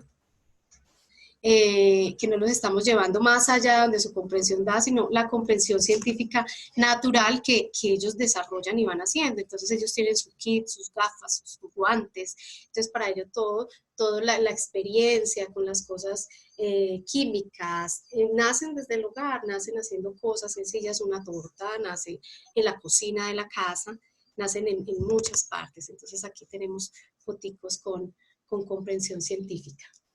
Seguimos. Bueno, la Biblia, el estudio de la Biblia en la educación Charlotte Mason es fundamental. Charlotte Mason hablaba de que el niño, el mejor alimento y el alimento más puro que el niño va a recibir es el de la palabra de Dios. Por lo tanto, ella promovía lecciones en la mañana y en la noche, donde en la mañana se pudiese estudiar el Antiguo Testamento y donde en la tarde se estudiara el Nuevo Testamento en la noche. Así lo hacemos nosotros todas las noches. Llevamos un capítulo del Antiguo Testamento en la mañana, el Nuevo Testamento en la noche. Y así, a la par, es muy lindo porque la obra que estaba siendo anunciada en el Antiguo, pues es cumplida en el Nuevo. Entonces hace un muy buen entendimiento de la escritura. Nuevamente, leemos en voz alta y dejamos que el niño medite en su mente y él pueda narrar lo que entendió, ¿cierto? Él pueda narrar, la narración no debe ser corregida, ¿cierto? De manera de decir, oye, te equivocaste, no se dice así, se le olvidó una palabra al niño, entonces, mira, yo te corrijo. No, hay que dejarla fluir y dejarla ser. Un momento más aparte, ¿cierto? Terminamos la narración y el papá de manera corta puede explicar un poco y ampliar lo que en la escritura vieron, haciendo una conversación sana, una conversación abierta y respetuosa, pero listo. Seguimos.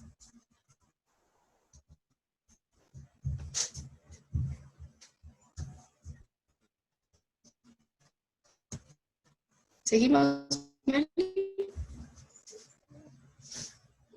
Ok, ya estamos bien. Bueno, seguimos con poesía, hablamos ahorita un poquito de poesía, ahora vamos a mirar unos libros que nosotros trabajamos. La poesía para nosotros ha sido fundamental. Yo nunca pensé que a los niños les gustaba tanto la poesía. Realmente cuando empieza uno a leer y empieza a jugar con las palabras, cuando, bueno, tú lees una frase, yo leo otra, mira qué lindo, mira la belleza, empieza primeramente uno a darse cuenta de todos los privilegios que le negaron en la escuela tradicional de sumergirse en las bellas palabras. Es hermoso, es una de las espacios más bellos que tenemos, y también trabajamos una poesía grupal, es una familias cercanas a nosotros que también educan en casa, y tenemos un acercamiento a la poesía de manera colectiva. Tenemos un grupo y ese espacio se llama Jardín de Versos, lo hacemos una vez al mes en grupo y jugamos con las palabras y es hermoso aprender a hacer poesía y ver cómo todos tenemos como esa capacidad inmensa de crear, pero en la misma medida en que nos vamos alimentando, vamos siendo capaces de desarrollar todas esas habilidades. ¿Seguimos?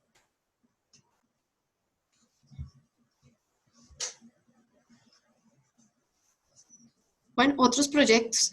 Siempre en la educación en casa está llena de cosas, de intereses, de gustos, entonces está muy bien si estamos leyendo un libro de historia, entonces el niño se le pegó y se entusiasmó y entonces él quiere leer, él quiere saber más, entonces ahí es donde viene la diligencia del padre para ofrecerle al niño ese banquete. En lo que se interesó, entonces lo podemos ampliar. Aquí está Juan Miguel y Gabriel, hicimos de todo, que no hicimos de los...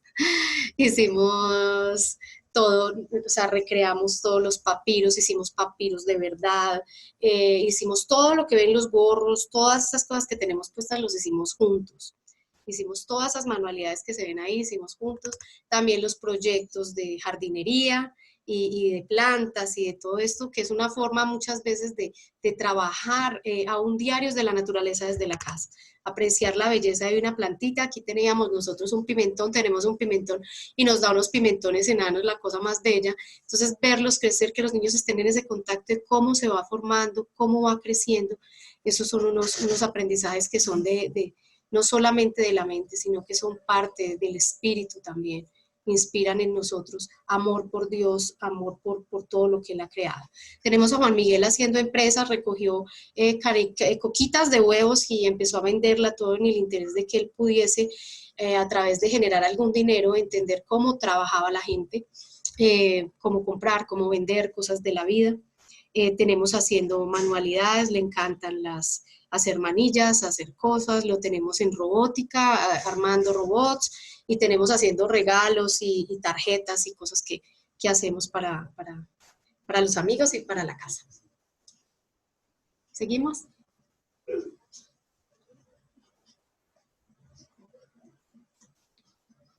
Ok, entonces acá estamos ya llegando a la parte final de la presentación, donde hablamos que pues, las mayorías de las madres son capaces de dar leche, pero solo una minoría es capaz también de dar miel.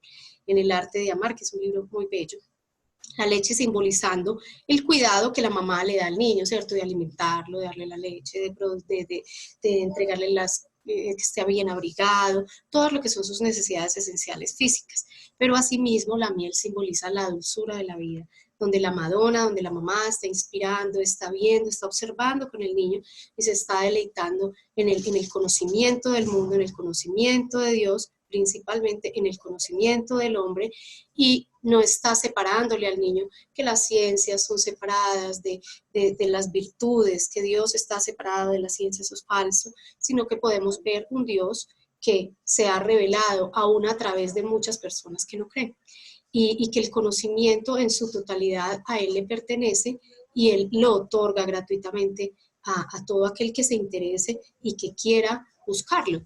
¿Sí? Entonces esa es la miel es un símbolo hermoso de la dulzura de la madre y del amor por descubrir la belleza y las cosas que Dios nos ha dejado a través de todo lo creado. ¿Sí? Entonces, si nosotros supiéramos realmente que somos hechos y que realmente Dios nos dio la capacidad de hacer lo que la responsabilidad que nos dio creo que sufriríamos menos y que creo que podríamos disfrutar mucho más y endulzar la vida de nuestros hijos y de nuestros hogares. Esta es una frase, esto es un tesoro que mi hijo encontró en una hojita. El esqueleto de una hoja dice, porque las cosas invisibles de él, su eterno poder y deidad, se hacen claramente visibles desde la creación del mundo, siendo entendidas por medio de las cosas hechas, de modo que nadie tiene excusa, lo dice Romanos 1:20.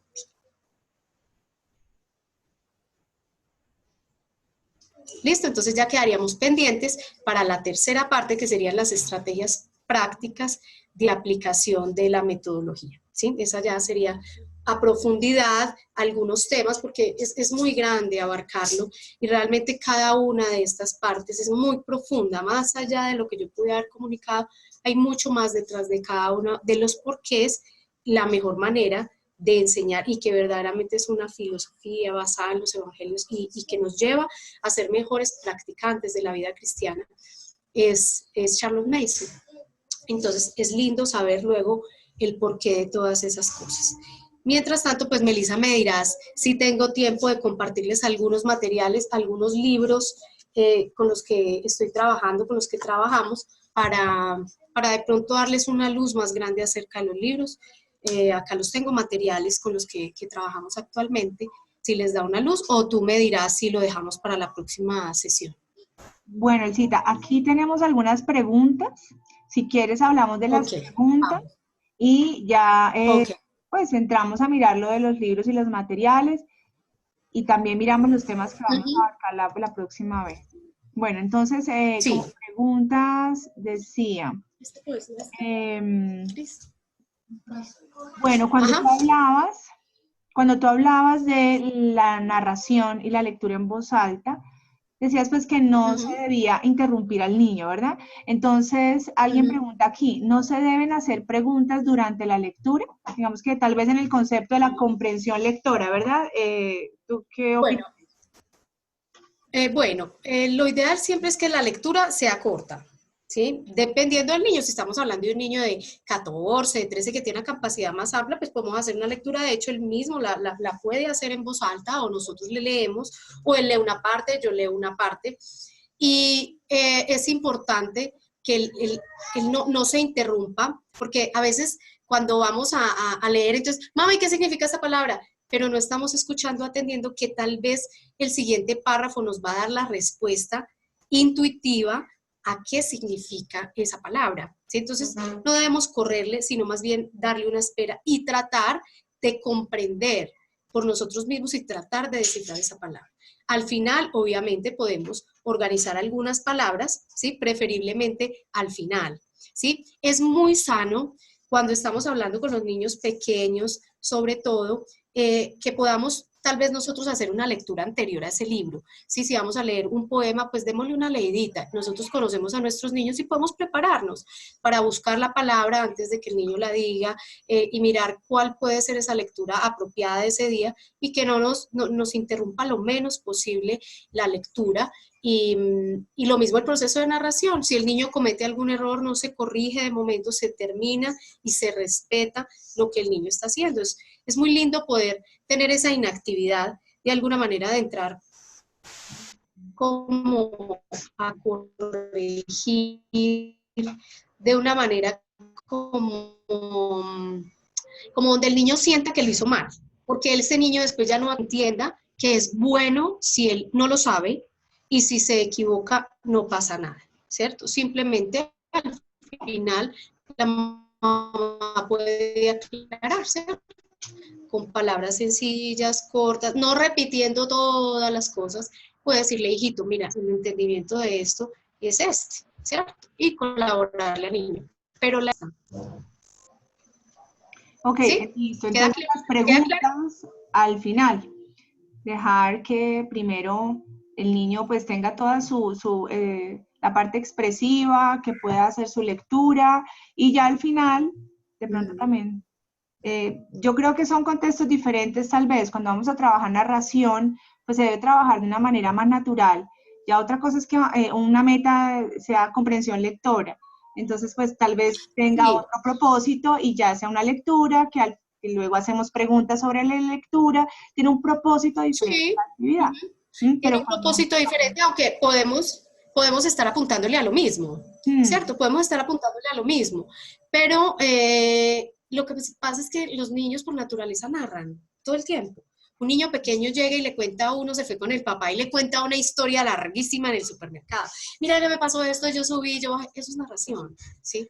Entonces hay formas distintas de narrar, no solamente narrar oralmente, sino que también podemos hacer una narración escrita, ¿sí? Con los más chiquiticos su narración puede ser un dibujo, ¿sí? Dibujar lo que él vio, lo que entendió, que él comunique desde dentro lo que él aprendió y quedó en él, porque lo que quedó en él es lo que realmente se aprendió. ¿Sí? Entonces el niño lo manifiesta y lo expresa de distintas maneras. Incluso se usa una forma muy moderna que es válida también, y es que los niños puedan grabarse. Entonces uno puede grabar la narración del niño en el celular, en una tablet, y el niño se escucha, ¿sí? Luego él mismo con el tiempo se va a escuchar y él mismo va a encontrar los errores. O sea, él mismo va a decir, uy, mami, mire que esa palabra, uy, mami, mira yo antes como narraba y mira ahorita ya como he aprendido. Uy, mami, cierto, todo eso genera que el niño haga su propio aprendizaje sin que el padre tenga que estar interfiriendo. Mira, te equivocaste, mira, esa palabra no se escribe así, mira, eso no se dice así, ¿sí? Porque eso frustra al niño y él le va a coger pereza. Entonces estamos es mostrándole al niño la belleza y que los errores son naturales para el aprendizaje dentro de todo lo que nosotros llevamos con nuestros hijos. Listo, sí es realmente el propósito de la corrección, pues el propósito y además la forma como se hace es lo que marca la diferencia, ¿no? Bueno, hay otra pregunta, dice, ¿varía el tiempo y la complejidad de la narración según la edad del niño? Sí, obviamente, el niño va creciendo en la narración. Y el niño que antes no era capaz porque empezaba un pitico y se le olvidaba ya la segunda frase, entonces uno le va disminuyendo. Si uno ve que el niño no tiene la capacidad, porque no se trata de lo mucho, de la cantidad, se trata de la calidad de lo que el niño está haciendo en un tiempo corto. ¿Sí? Entonces, si el niño, por ejemplo, mi niño ya está en capacidad de narrar un capítulo, ¿sí? De un libro.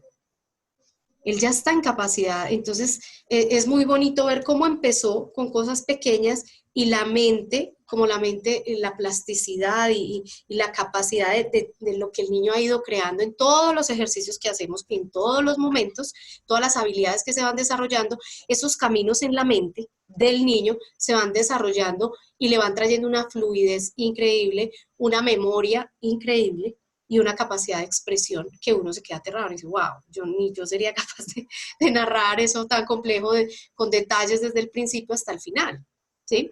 Pero eso cada papá lo va determinando según va conociendo a su hijo. Entonces esto, ahora que hablamos de conocer al hijo, es fundamental. Por eso la metodología de Charlotte Mason no son un conjunto de haga esto y con eso este niño tiene, no, el papá tiene que estar ahí, tiene que estar conociéndolo, tiene que estar viéndolo, tiene que saber qué dificultades va teniendo el niño y cómo las va manejando. Pero el niño naturalmente va creciendo en el tema de la narración. Ahora, si yo tengo un niño ya de 12, 13 años, pues voy a enfrentarlo a un libro verdadero, y permito que lea un texto y ahí empiezo yo a evaluar si está en capacidad de trabajar más o si debo bajarle, porque hay libros en literatura, encontramos en literatura clásica que son de difícil comprensión, ¿sí? Tenemos libros que coger el lenguaje y la forma en que fueron escritas no son fáciles, pero eso precisamente lleva al niño a que razone y piense mucho más y ejercite todas las capacidades que tiene en su mente.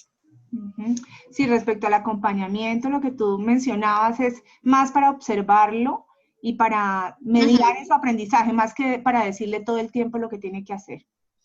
Bueno, hay otra Exactamente. pregunta. Dice, con respecto a la música de fondo, a la hora de estudiar, yo tengo un niño de 13 años, el cual tiene artistas específicos, todos cristianos, funky, redimidos, etc. ¿También es válido dejarlo escuchar música cuando estudia? Pues bueno, en la filosofía de Charles Mason estamos hablando que es una filosofía clásica, ¿sí? Y estamos hablando de que en la época clásica tiene una capacidad cuando hablamos de la Edad Media. Hay unas formas en que los libros fueron escritos unas técnicas y unas métricas y unos propósitos muy distintos en los libros y en la música. Eso lo podemos ver totalmente cuando estudiamos historia, ¿sí? Tienen unas profundidades distintas y unos propósitos diferentes, ¿sí? Entonces, la literatura y el estudio de Charles Mason es clásico, está enfocado a la música clásica, a la música que la verdad tiene mucha belleza. Si este niño gusta de música, pues podemos exponerlo. Lo que pasa es que tal vez él no ha sido expuesto a la verdadera música y a la verdadera belleza que hay allí. ¿Sí? Ahí podría encontrar tal vez qué hay detrás de todo lo que hay ahora. Podríamos empezar la historia de aquí para atrás y decir, bueno, ellos ¿por qué tocan esto ahora? Pues porque esto y esto y esto antes de él sucedió. ¿Sí? Pero la idea es que nosotros somos inspiradores y somos los encargados y responsables de educar los gustos de nuestros niños. Obviamente, si es un niño que tiene ya unos gustos más contemporáneos, pues va a costar tal vez un poco más y que la mamá y el papá también se deleiten en eso, porque si el padre no gusta, si la mamá no gusta, si la mamá no entiende la importancia que hay que él llegue a Juan Sebastián Bach, el personaje más importante de la música de todos los tiempos, y que era un hombre de Dios precioso, que nadie ha podido llegar a quién es él. Entonces, si no los exponemos a esos conocimientos, creo que va a estar, si la persona quiere dar, o sea, enseñar con la filosofía de Charles Mason, sin la música quedaría como cojito, ¿no? Porque todo está unido, ¿sí? Entonces, el niño estudiar con funky o con música que nos lleva a reconocer la belleza, a la paz, a la tranquilidad, pues no es una buena opción para escucharla mientras estoy estudiando matemáticas, porque me va a distraer, porque no está siendo armonioso con lo que yo estoy aprendiendo y he decidido seguir, ¿sí? Ya si el niño en otros momentos lo puede escuchar, lo escucha, pero que no sea una relación entre el estudio, ¿cierto? Y de la belleza en todos los aspectos y sus gustos personales. Bien, listo. Otra pregunta. Elsa, por favor, ¿me puedes recomendar libros y o materiales para trabajar la poesía? Sí, claro. Entonces, bueno, mirando lo de las poesías, acá tengo, son libros que ustedes se van a aterrar, ustedes pensarán que voy a sacar acá quién sabe qué libros, pero este libro es hermoso. Sí, no sé si lo ven ahí, este es Fábulas y Verdades de Rafael Pombo. Es hermoso, es un libro que no es costoso, es un libro que lo encontramos en todas partes. ¿Ahí? Ya. ¿Sí? Listo, ahí lo tenemos. Es un libro hermoso, con poemas sencillos. Si podemos mirar, Rafael Pombo es un hombre muy lindo porque encontramos la esencia cristiana que él tenía dentro de sus poemas. ¿Sí? Entonces, este es un libro hermoso. Tenemos también otro libro sencillísimo. Este trabaja poesía en verso, este trabaja poesía en prosa. Platero y yo. Es una belleza de libro. Nuevamente no son libros costosos, pero son libros vivos para estudiar poesía. Si nosotros tenemos premios Nobel, hay poesía cristiana, cosas muy bellas por las que podemos acercar a los niños a las lindas palabras y a las mentes de estas personas que escribieron estos poemas. Entonces aquí tengo para recomendar Platero y yo, tenemos Fábulas y Verdades de Rafael Pombo, les encanta. Ahora hay mucha más, muchísima más literatura. Lo más importante es que nosotros podamos comprender el propósito de los libros. Cuando nosotros ya entendemos la filosofía, entendemos el propósito, entonces podemos ir a la librería y reconocer y decir, ese libro lo quiero, ¿sí? Y discernir qué es lo que el niño necesita. La verdad estuve buscando el año pasado un libro de poesía y estoy buscando de los contemporáneos realmente muy poco, no encontré nada, nos quedamos con lo clásico. ¿Está bien así? Listo. Otra pregunta. Bueno, Alba Constanza nos dice, aunque no sé en qué sentido, pero ¿me puede retroalimentar el tema de la narración? ¿Qué tipo de volver a recordar? ¿Qué cosa? Sí, no sé si ahorita que hablamos queda claro, pues la narración es sencillamente poder que el niño exprese lo que se le acaba de leer, Así de sencillo. En sus palabras, él no tiene que repetir exactamente, no es un ejercicio de memorización, es un ejercicio de yo te leo y tú me dices en tus palabras lo que acabamos de leer. Esa es la narración, es así de sencillo. Listo. Otra pregunta, ¿podrías profundizar el hábito de la ejecución perfecta? Bueno, el hábito de la ejecución perfecta entra dentro de los hábitos mentales, ¿sí? De Charles Mason. Y estamos acostumbrados, sobre todo con las metodologías modernas, a menospreciar la mente del niño, ¿sí? Y merman su capacidad. Siempre estamos aguándole el libro al niño.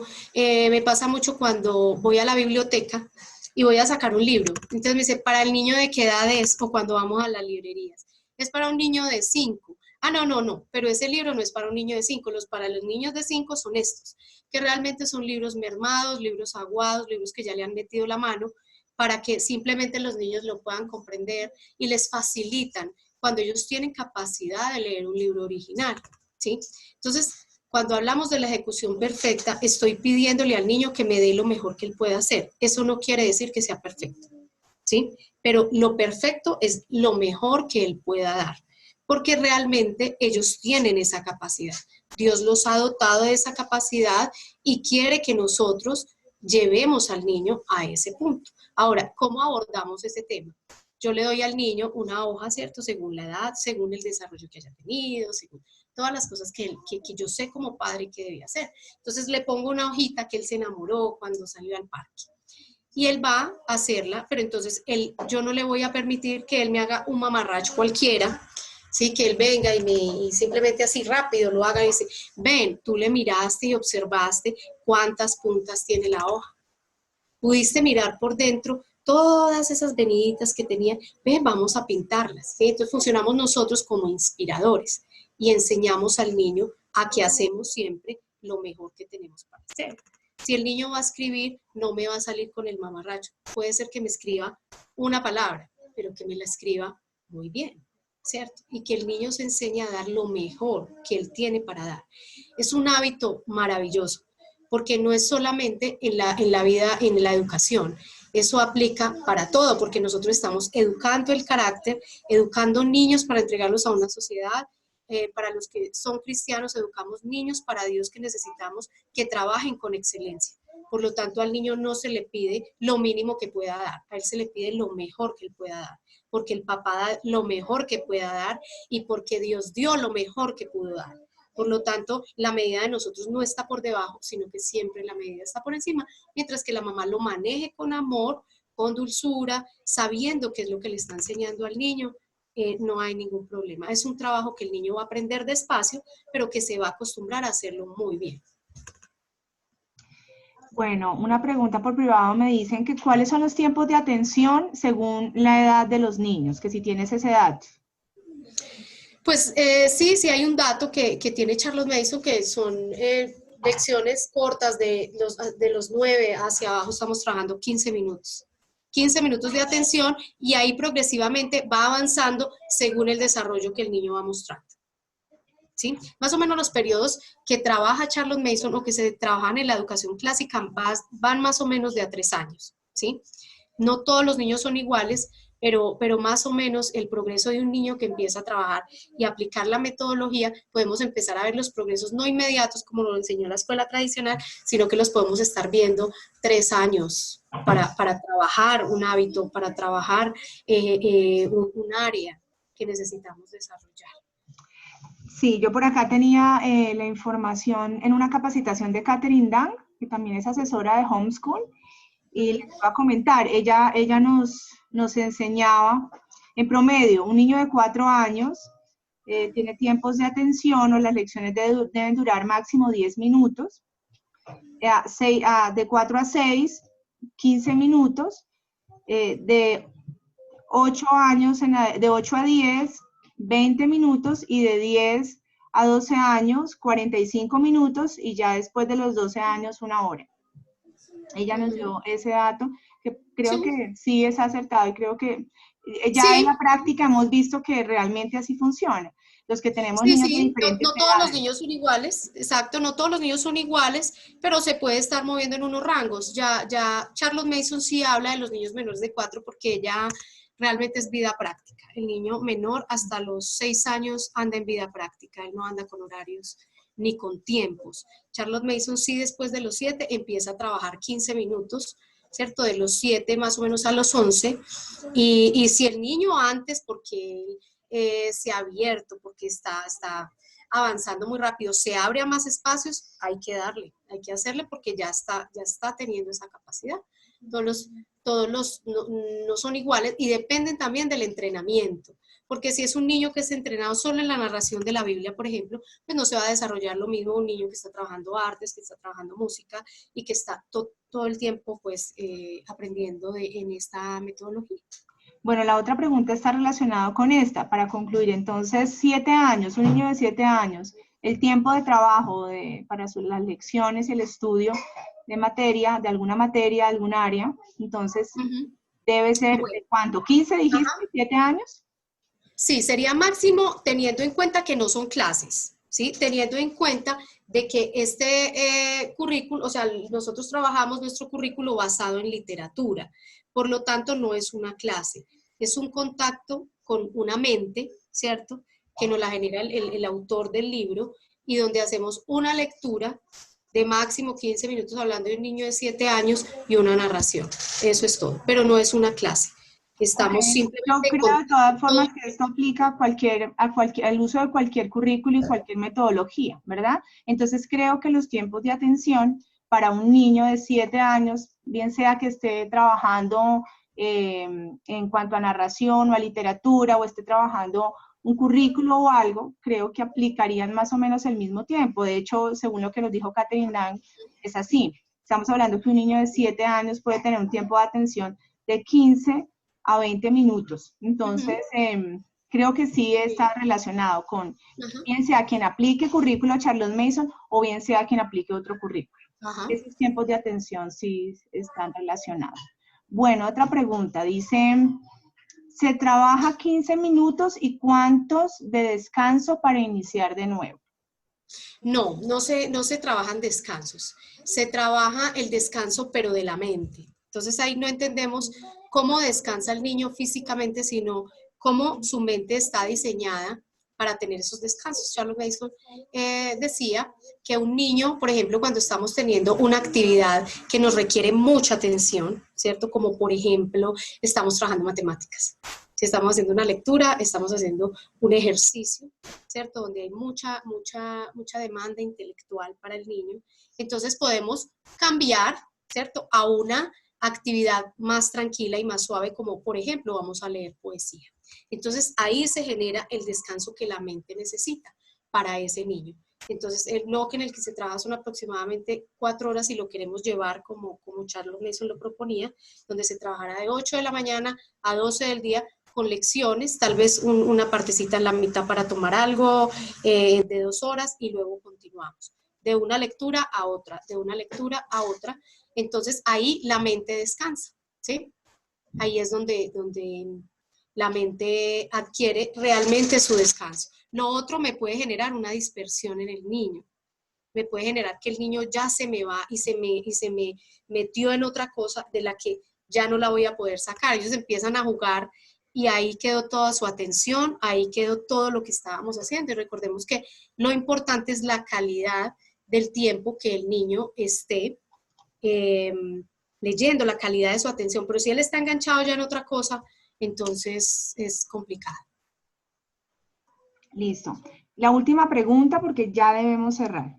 Ok. Dice, entendiendo que los resultados según Charlotte Mason están en periodos de 3 años aproximadamente, ¿cómo poner en práctica la inactividad magistral frente a objetivos específicos de mallas curriculares? Bueno, yo no tengo ningún, o sea, nosotros trabajamos totalmente en la metodología de Charlotte Mason, no tenemos ningún otro tipo de trabajo diferente. En el caso de ustedes, creo que deben hacer con sabiduría lo mejor que puedan hacer con lo que tienen para enganchar de cómo van a hacer las lecturas, como por ejemplo, si tengo un tema que me obliga a buscarlo de un libro, bueno, puede existir literatura acerca de eso que me pueda enseñar esto mismo con mejor belleza y dedicarle el tiempo que eso requiere. Entonces, ahí sí toca hacer como un empalme, donde yo cojo lo mejor de Charlotte Mason para poder aplicarlo dentro de la malla curricular, porque es cierto que ustedes tienen que responder, ¿cierto?, por unos objetivos. Pero más allá de eso, es que nosotros como padres vamos a ver ese desarrollo, no el cumplimiento de unas obligaciones que se tienen, sino el verdadero aprendizaje, el verdadero desarrollo de ese niño, más o menos. En 3 años empieza el niño a mostrar la fortaleza que va teniendo intelectual, la fortaleza física y todas las capacidades. Se van viendo en procesos pequeños, no es todo de una vez, ¿cierto? Aunque ustedes puedan presentar academia, todo lo que tiene que ver con la malla curricular, es cómo lo empalman, entendiendo muy bien la filosofía. ¿Está claro, Meli? ¿Tú quieres agregar algo? Sí, pues yo entendí, según lo que tú explicabas y según lo que de pronto yo tenía como un preconcepto de lo que es la inactividad magistral, básicamente es que el padre o la madre debe evitar en lo mínimo intervenir de manera como intensa y estar permanentemente como dirigiendo el aprendizaje o el paradigma de la educación de que el papá es el profesor y es el que enseña los contenidos y es el que está dando una clase, ¿sí? La inactividad magistral va como precisamente en contra de ese concepto de educación y de enseñanza.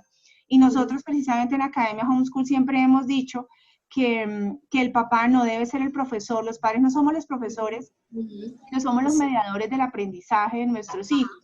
Y estamos siempre en búsqueda del autoaprendizaje, que ellos puedan gestionar su propio proceso de aprendizaje. Y para eso, pues indiscutiblemente tenemos que aplicar la inactividad magistral, es decir, que en algún momento del proceso nosotros pues encontremos el equilibrio y la sabiduría para decir, nos retiramos, ¿sí? Dejamos que el niño haga su proceso de análisis, de lectura, de investigación, de profundización, saque sus propias conclusiones, y encontramos muchas familias que obviamente vienen de sistemas escolarizados, entonces en el momento de estar trabajando un tema, están sentados, bueno, al lado del niño permanentemente, entonces el niño está respondiendo algo y entonces entran a corregir, entran a decir no borre y vuelve y lo haga, así no se hace. Es como Charlotte Mason y esta filosofía nos reafirma de alguna forma esa perspectiva de la educación de una manera diferente, donde entendemos que la educación debemos dejar que el niño sea el actor de este proceso de aprendizaje. No somos los padres, o sea, no es el maestro, el protagonista, sino es el niño, el protagonista, el que podemos confiar que él puede llevar su proceso de aprendizaje y puede querer aprender lo que a él más le interesa aprender, a pesar de que nosotros estamos buscando cumplir unas metas y unos objetivos de aprendizaje específicos según unos lineamientos. Siempre hemos pensado que no podemos seguir reproduciendo el modelo donde los niños son como armarios donde acomodamos conocimientos, entonces les embutimos conocimientos hasta que más no puede, como en una biblioteca en nuestra casa, sino que nosotros manejamos precisamente por eso una carga académica baja, donde decimos, bueno, ok, exponemos al niño una variedad de conocimientos, ¿sí? Pero debemos dejar que ellos naturalmente puedan escoger y puedan elegir en lo que más les interesa, en lo que quieren profundizar, lo que quieren aprender más, ¿sí? Y pues claro, pues seguimos cumplimos unas metas y unos objetivos educativos. Sí, pero entonces no relaciones en actividad magistral de esa forma. O sea, que aprendamos como papás a hacernos un poquito a un lado, a confiar en que el niño pueda desarrollar sus propios procesos de aprendizaje, a no tener que estar siempre encima y pensando que somos los profesores y que somos los dueños del conocimiento, sino que también dejar que el niño Es cierto, Meli. Eso parte del punto de los conceptos preconcebidos que tenemos acerca de qué es educación, ¿cierto? Y qué es aprendizaje, ¿sí? Educación es como a nosotros nos lo han vendido, que si a mí no me enseñan no voy a aprender, ¿sí? Ese es el chip que tenemos de la escuela y de la sociedad, ¿sí? Que si alguien no me enseña, entonces yo no aprendo. Eso es falso, porque está probado. Si vamos al pasado, encontramos filósofos, encontramos a Piaget, donde niegan totalmente eso. O sea, el aprendizaje es algo muy diferente a la enseñanza. Cuando me dicen, bueno, ¿y usted es profesora? Yo le digo, no, yo no soy profesor. Yo soy una facilitadora de aprendizaje, donde yo estoy conectada y estoy interesada en el aprendizaje, no en el enseñar. ¿Sí? Porque cuando yo enseño, sí tengo que tener una cantidad de estrategias y de cosas para lograr que un niño me atienda, lo que yo necesito meterle en su cabeza para yo ser evaluado correctamente. No es lo que un padre, y cuando tenemos una educación en casa, queremos. ¿Sí? Nosotros estamos unidos a nuestros hijos con un rango de autoridad sobre ellos, donde vamos un paso adelante, facilitamos, ¿sí? Pero también sabemos que el aprendizaje nace de sí mismo. Yo no puedo meterle los ríos de Colombia a mi hijo, puedo hacer que los memorice, pero no va a ser su conocimiento, ¿sí? Eso no va a ser parte de él. Pero cuando nosotros vamos y le ofrecemos al niño un libro, una dieta completa, ¿sí? El niño la va a tomar, porque es que todos tenemos esa necesidad intelectual, así como tenemos necesidades físicas y tenemos necesidades de comer. El niño necesita, porque la mente está creada para que aprenda. ¿Sí? Entonces, depende de todos esos conceptos, cómo nosotros aprendemos a ir teniendo la seguridad, y cuando somos cristianos, mucho más de que estamos haciendo, y que el Espíritu Santo es nuestro maestro por excelencia, que Él está usándome a mí en una tarea, y que puede que yo me equivoque, Melissa, pero Dios no se va a equivocar en lo que ha hecho ni en la mamá que ha escogido. ¿Sí? Entonces, yo presento esos saberes a ese niño y confío en que él puede hacer sus propios raciocinios. Si él puede, tiene capacidad para moralmente discernir, porque es lo que yo quiero que mi niño discierna, que él aprenda a decir, por ejemplo, ven, pero la actitud de esta persona fue muy grosera, aunque la dijo de tal manera. Nosotros tenemos que dejar que esas preguntas fluyan del interior del niño, no que vengan de nosotros. Hay una parte muy linda cuando yo empecé la educación en casa, que era que el niño no aprendía, o sea, que el que pregunta es el que aprende, ¿sí? No el que responde. ¿Qué pasa en el sistema tradicional? Y lo que hacemos, nosotros venimos y preguntamos al niño, pero realmente, ¿quién es el que aprende? El que aprende es el que está preguntando, porque es el que está interesado. Y hemos visto cómo está cambiadas las cosas, de que nosotros preguntamos, el niño responde, pero entonces, ¿quién va a aprender? Hay que dejar que esas preguntas fluyan del niño y que él empiece a buscar los recursos para responderlas, dónde las podríamos buscar, dónde podrían estar, y hagamos un trabajo donde el niño es activo, donde el niño no es un ente pasivo. Y encontré en la palabra tan lindo cuando Job adquiere humildad y verdadera sabiduría, y el Señor lo humilla, y él llega y dice, ahora yo te preguntaré y tú me contestarás, ¿sí? Porque esa es la manera correcta de aprender. Cuando dejamos que el niño con toda libertad, él pueda preguntar, él pueda indagar, y él pueda empezar a hacer sus propios raciocinios. Entonces, esa es la verdadera educación. Bueno, Elcita, muchísimas gracias. Ya debemos cortar, porque en este momento nosotros tenemos también que salir. Entonces, como tenemos una siguiente sesión contigo, vamos a reservar. Si quedan preguntas, las vamos a aclarar en la siguiente sesión. ¿Listo? Ok, tengo muchos libros buenos para mostrarles. Exactamente. Muchas guías, muchas cosas, entonces los esperamos. A ver, vayan escribiendo las preguntas que tengan. Entre semana que estén ustedes masticando la cosa, hacer las preguntas todas que tengan para la semana entrante, que va a ser una sesión muy chévere. Va a ser una sesión bien interesante, bien práctica. Vamos a realmente ver un poco más cómo aplicamos. Queremos profundizar especialmente, Elcita, en los libros vivos, o sea, en la literatura y en diarios de la naturaleza. Sí, nos gustaría tal vez como profundizar en eso para poderlo manejar en nuestro sistema. La literatura especialmente, y el concepto de libros vivos, cómo manejarlos con los libros que nos ibas a mostrar y otros materiales.